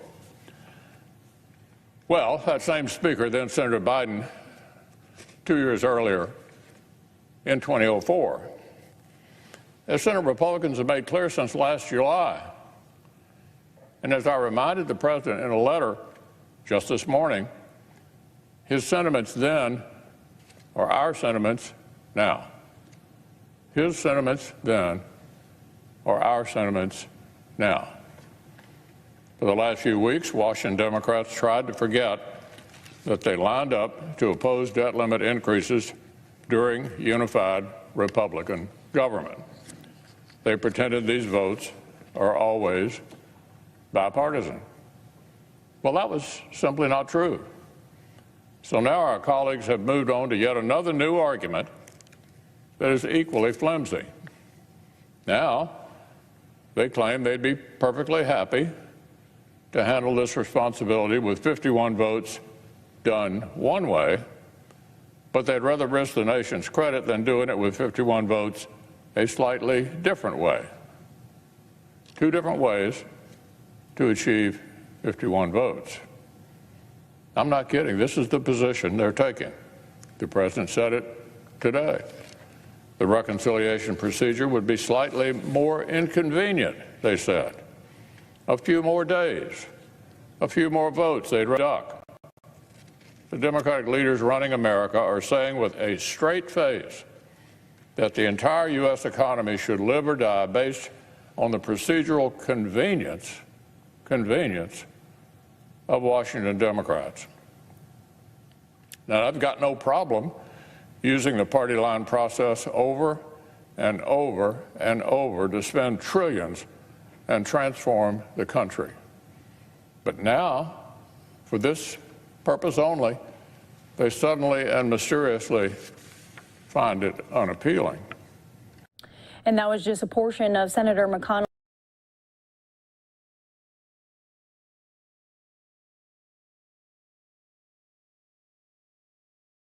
To be able to vote that through. So that's going to be something to watch throughout the evening and throughout the rest of the week, as well as lawmakers are really going back and forth. Arizona Senator Kristen Sinema being one of those senators that they are trying to push through to allow this to move forward, the debt ceiling raising. So we are going to take a 2-minute commercial break. When we come back, we have some COVID-19 stories for you, as well as the latest on 2 social media platforms, as well as WhatsApp, Instagram, Facebook, going out today. Now it's kind of back. What are the details surrounding that? We'll tell you in 2 minutes.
And welcome back here to Live Now from Fox. 6:30 here in Phoenix, Arizona. Also 6:30 on the West Coast. A look from Sky Fox in Los Angeles as they are dealing with some severe thunderstorms and lightning, but nonetheless a beautiful sunset out there as they are still cleaning up that oil spill that happened in Huntington Beach.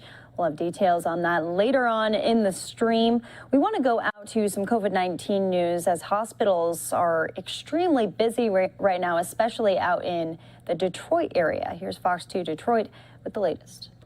Working to win the battle over a deadly virus that's constantly evolving.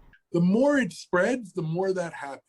So anything we can do to decrease the spread, which includes vaccination, will reduce the number of variants, will reduce the chance of a variant that will break through even easier. Another area constantly evolving in the fight against COVID, messages from government and healthcare leaders. Last month, President Joe Biden said that based on FDA approval, a plan to start offering booster shots to adults who had received their second shot at least 8 months ago would start the week of September 20th. But research has now led the FDA to support a different plan.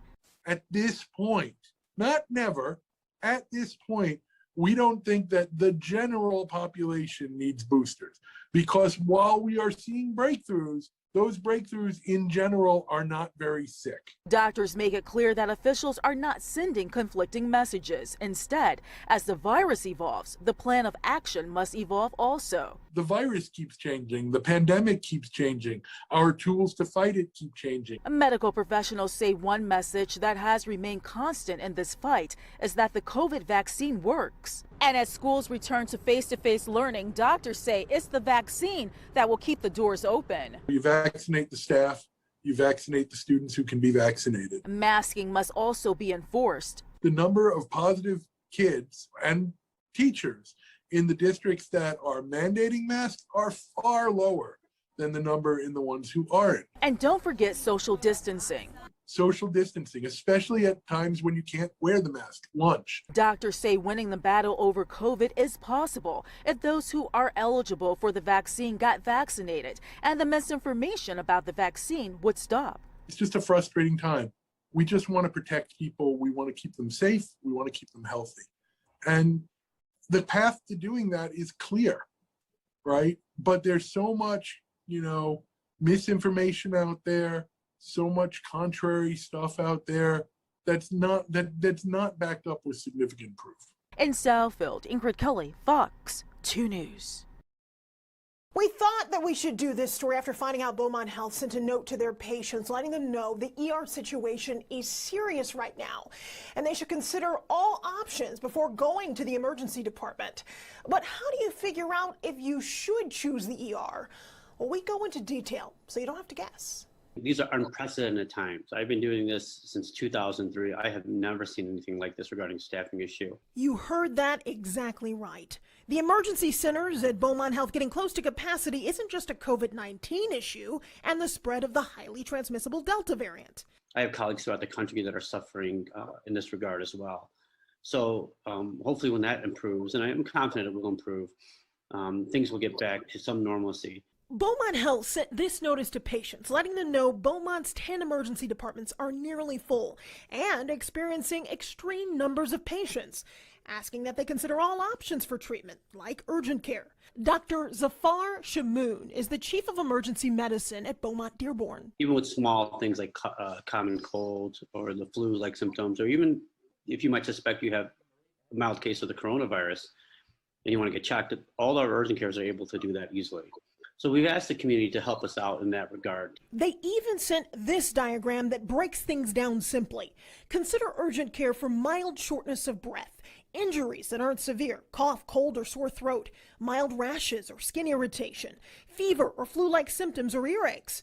Get to the ER, though, if you have chest pain or shortness of breath that is more severe, or you're wheezing, serious injuries or bleeding that can't be stopped, or if your fever makes you delirious or causes convulsions. We'll post the whole diagram to take a look at again on our website. That's fox2detroit.com. Two people that know your body better than anybody are you and your primary care physician. So I think that's an excellent resource. And if you have any doubt, err on the side of caution, go to the ER. Dr. Shamoon also wants people who have chronic diseases not to hesitate. Go in if you feel sick. If you're dealing with things like diabetes, lung disease, heart disease, for example, never hesitate in going to the emergency room. Hillary Golston, Fox 2 News. This nurse who works at Henry Ford Hospital does not want to be identified, but she says she's been a dedicated employee at the hospital for quite some time. Over 25 years. Have you ever seen a shortage like this before? Never. She's talking about the nursing shortage being felt at hospitals in Metro Detroit and across the country. This dedicated RN says she is relieved to know that Henry Ford is doing all it can to bring more nurses on staff. Well, the work level has increased. It's very stressful. And then you go home and you think, okay, I just feel like I didn't do enough anymore. And it's very taxing. Henry Ford tells Fox 2 key recruitment efforts include working with local and statewide university partners to build a pipeline of new candidates entering the workforce, extending their long-established recruitment of nurses from Canada, and continuing to offer market competitive wages and benefits. But this week at the Mackinac Policy Conference on Mackinac Island, Henry Ford's chief executive announced it would redeploy its long-standing international strategy to recruit nurses from the Philippines. I mean, it's all about the patient. So for Henry Ford to really take a stand on this and to do whatever they can, I'm really proud to say that I work at Henry Ford Hospital and that they're doing this. Henry Ford is not the only Metro Detroit hospital looking for qualified nurses overseas. In a statement, Beaumont told Fox 2, Beaumont, like most other major healthcare systems, is pursuing any and all options to bring high-quality nurses into our system to provide compassionate, extraordinary care. Yes, some of those nurses we are working to recruit currently reside in other countries. Henry Ford Hospital admits the international recruitment process can be long, but it did file its initial applications with the hope of having the first group of 100 recruited nurses from the Philippines here within a year. The training in the Philippines is very similar to the U.S., so that's why they choose to bring the nurses from the Philippines, so it works out well. But as hospitals work to find nurses, can the wait continue for international nurses to arrive on U.S. soil? Right now, we're holding our own, we're doing well, and hopefully we won't see another surge before then. That's what I'm hoping for. In Detroit, Ingrid Kelly, Fox 2 News.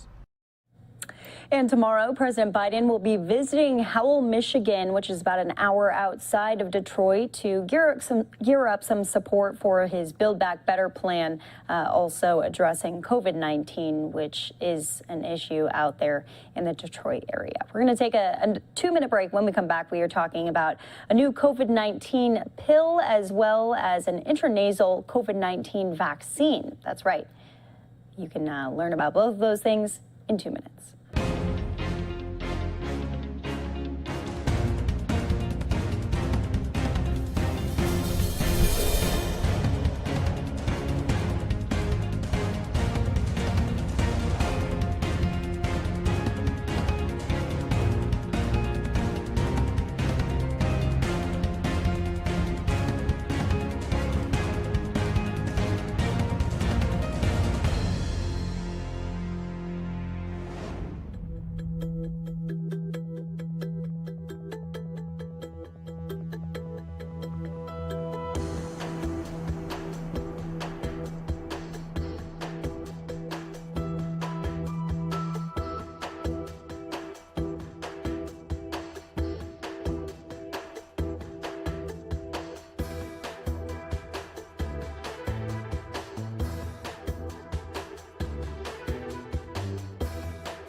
And welcome back here to Live Now from Fox. We're going into some COVID-19 stories. Merck is experimenting with a COVID-19 pill. Here's Fox 26 in Houston with how it works.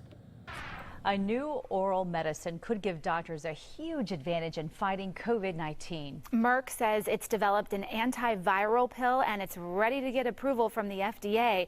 Dr. William Schaffner is an infectious disease expert at Vanderbilt University. He joins us live now. Welcome to Houston's Morning Show. Let's talk about how this pill works against COVID, because this is designed for someone to take after contracting the virus, right? That's exactly right. It's no substitute for vaccination, which of course prevents the disease in the front end. But should you get infected, and should this drug be approved, should you get infected, you could take it. It will be several doses for 5 days that have a 50% chance of reducing your chance of developing more severe disease and requiring hospitalization. And because it's a pill, we could distribute it much more readily and quickly and less expensively than we currently are using the monoclonal antibodies, because they require injections, whether IV or under the skin. So this is a potential real advance on the therapeutic side. That sure sounds promising. So tell us what's next, and can you walk us through that timeline of what will have to happen in order for it to get that approval? Well, the company, Merck, has information for the Food and Drug Administration. They will review it very carefully, and they have an external advisory committee that will look at its effectiveness and its safety. And the anticipation is that they will give it the thumbs up, and perhaps within the next couple of months, we will have it available for more widespread use. Okay, so as far as who might be available to take it, the tests weren't done on like kids or teenagers, as far as I know, doctor. So, I mean, right now we're looking at just adults for this. Do we know about cost or side effects, those types of details? Those details regarding the costs and the side effects have not really yet been released. So the FDA and we all will have a chance to look at that. And we have to remember, at its best, in the population studied of adults who are at high risk, it reduces the chance of developing severe disease by 50%. 50%, not 100% by any means. So everybody out there who still has not been vaccinated, let's, this afternoon, get vaccinated, because as Benjamin Franklin reminded us, an ounce of prevention is worth a pound of cure. Let's talk a little bit more about, perhaps in terms that our viewers might understand. A lot of people know about Tamiflu, and if you take it within the first few days of flu, it can really cut those symptoms down. Is this something that would compare to a medicine like that? You know, that's a very nice analogy. I like that, because it is very similar to Tamiflu. Tamiflu, given for influenza, can reduce the severity of the illness and reduce its duration. And that's the sort of thing we anticipate with this medicine regarding COVID.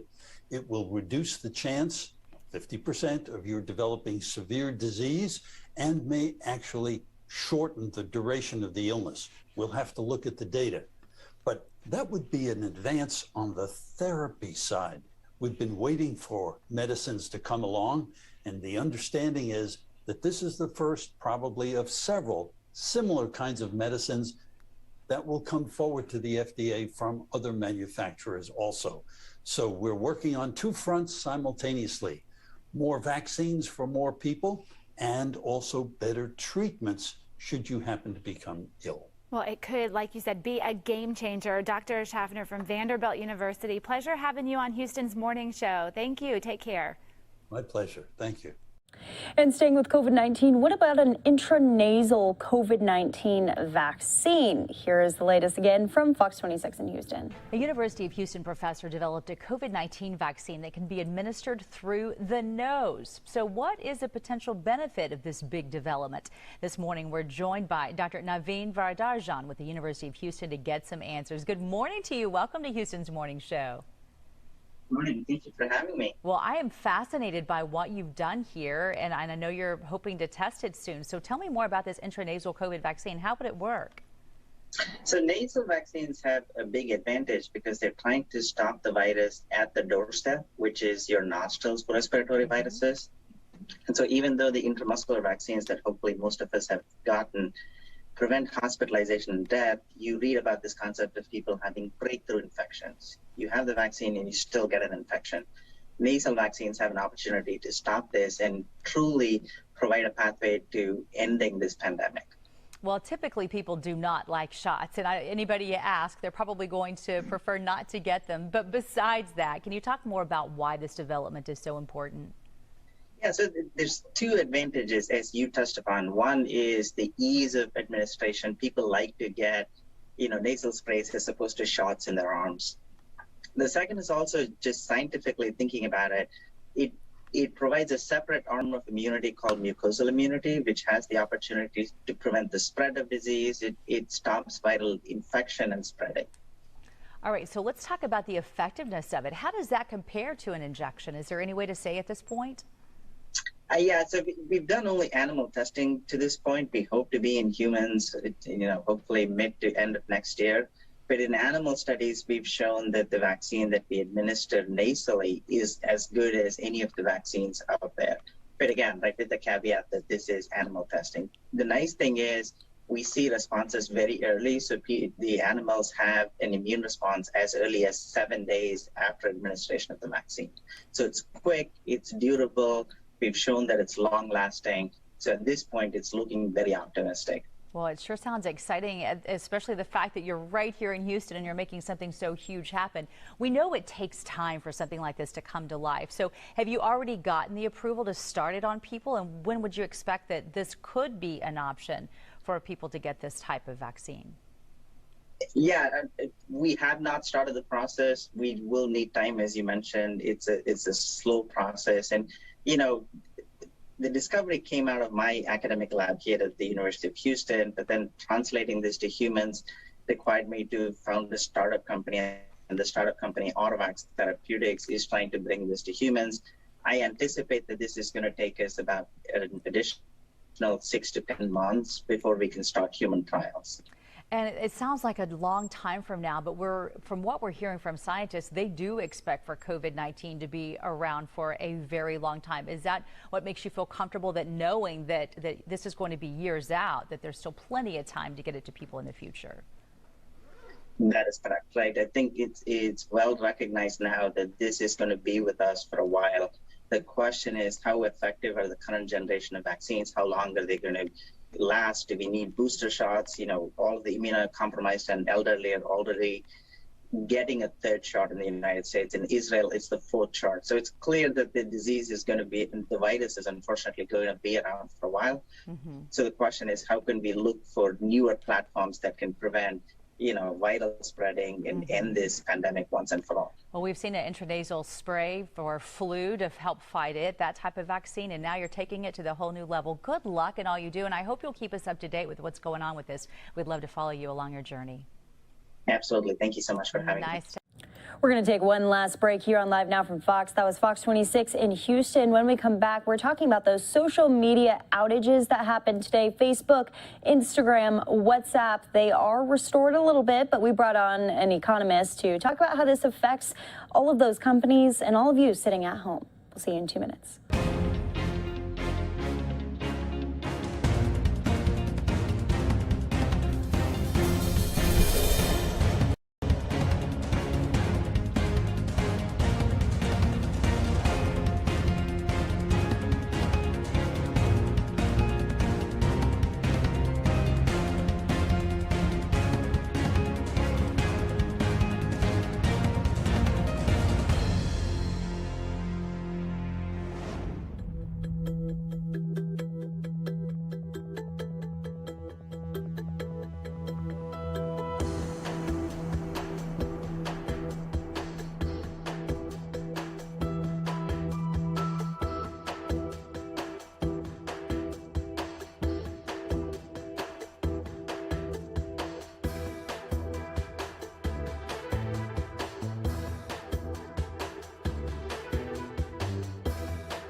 Facebook and Instagram and WhatsApp after a few power outages. Maybe you've been on your phone today trying to post a little something on Instagram and you weren't able to. Well, you're not alone. There was a lot of people who were dealing with this. That's why I want to bring in our very own Michael Santo. He is an economist and an expert when it comes to this type of stuff.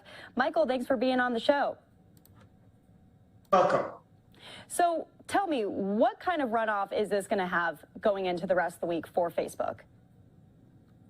Oh, it's challenging. They were having a tough week as is because of the interview by somebody who worked for Facebook on 60 Minutes, revealing internal documents, raising concerns. So this is not a way to make their better for starts. Yeah, so we know all about that. We also know a lot of people operate off of social media right now. We're talking influencers, we're talking small businesses. You know, these people were not able to use the platforms. How big of a hit is that for them? You know, people are used to outages, actually. You know, historically, we've seen this with TV stations, which are one of the most old-fashioned traditional advertising. They've gone down. Or if you bought TV advertising in the old days, if there's an earthquake or war, they go to live news coverage, and then you lose all the television advertising.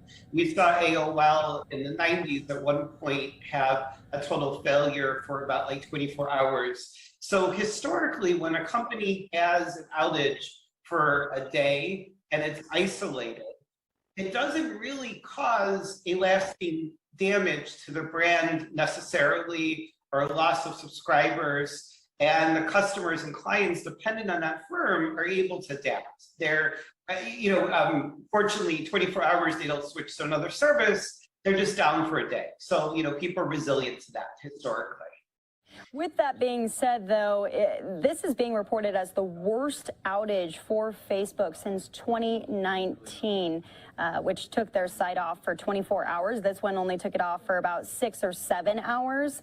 They dropped, their stock dropped. I was reading 4.9% at close. This is the biggest drop that they had since November of 2020. So it is going to have an effect on the company, right? Well, stock market does have instant reactions, which are not always predictive of the long term. And they obviously have to do with the flow of money in and out on any particular market day. We are seeing a lot of tech stocks under pressure. We're seeing the stock market as a whole under pressure. We're still relatively in the time of year when the stock market historically is challenged, September and October both. There are certain seasonal issues. There's a lot of concerns about the global economy, major global supply chain disruptions, the likelihood of the Federal Reserve starting to taper and even raise interest rates. And we're even seeing market rates occasionally appearing to go up. Apparently transient or transitory inflation not being so transitory, being more long, not as short term as we hope. I still don't think it's necessarily going to be a years long problem with inflation. So there's a lot of things going on at the same time. I think the documents about how much Instagram can hurt teenage girls is a legitimate concern. But I think that one thing that is underappreciated is the flagship Facebook platform is the most robust social networking platform out there. I really believe that. And I believe that they really haven't tapped into its full potential. Facebook feels greatly tied to Instagram because it's sort of like social networking crack for the youngest generations. So it has kind of replaced the usage of Facebook for people in their teens and in their 20s. But I don't believe that Instagram is actually as robust of an interface as Facebook. I think you can do work there, you can organize parties, you can organize pictures. I don't really see anything comparable in Facebook networking, in social networking that is. And even when you look at Zoom, which up until a few months ago was a really, really hot stock and really exploded. I think that's something that Facebook can actually do better, even with the messenger that they have built in with or tied to Facebook, separate from Instagram. So on the one hand, the Facebook, corporate leadership feels like they want Instagram. Why? It's a competitor to Facebook. That's probably one of the reasons they bought it. Not entirely legal, that's sort of antitrust to take out a company just for taking out the competition. If a competitor like Zoom or Microsoft or Google gets a hold of Instagram, that would be a strategic threat to Facebook. But I think for the Facebook shareholders, they might actually be better off without Instagram, because you could monetize the value of Instagram near its peak when it's very, very valuable and get rid of a political hot potato.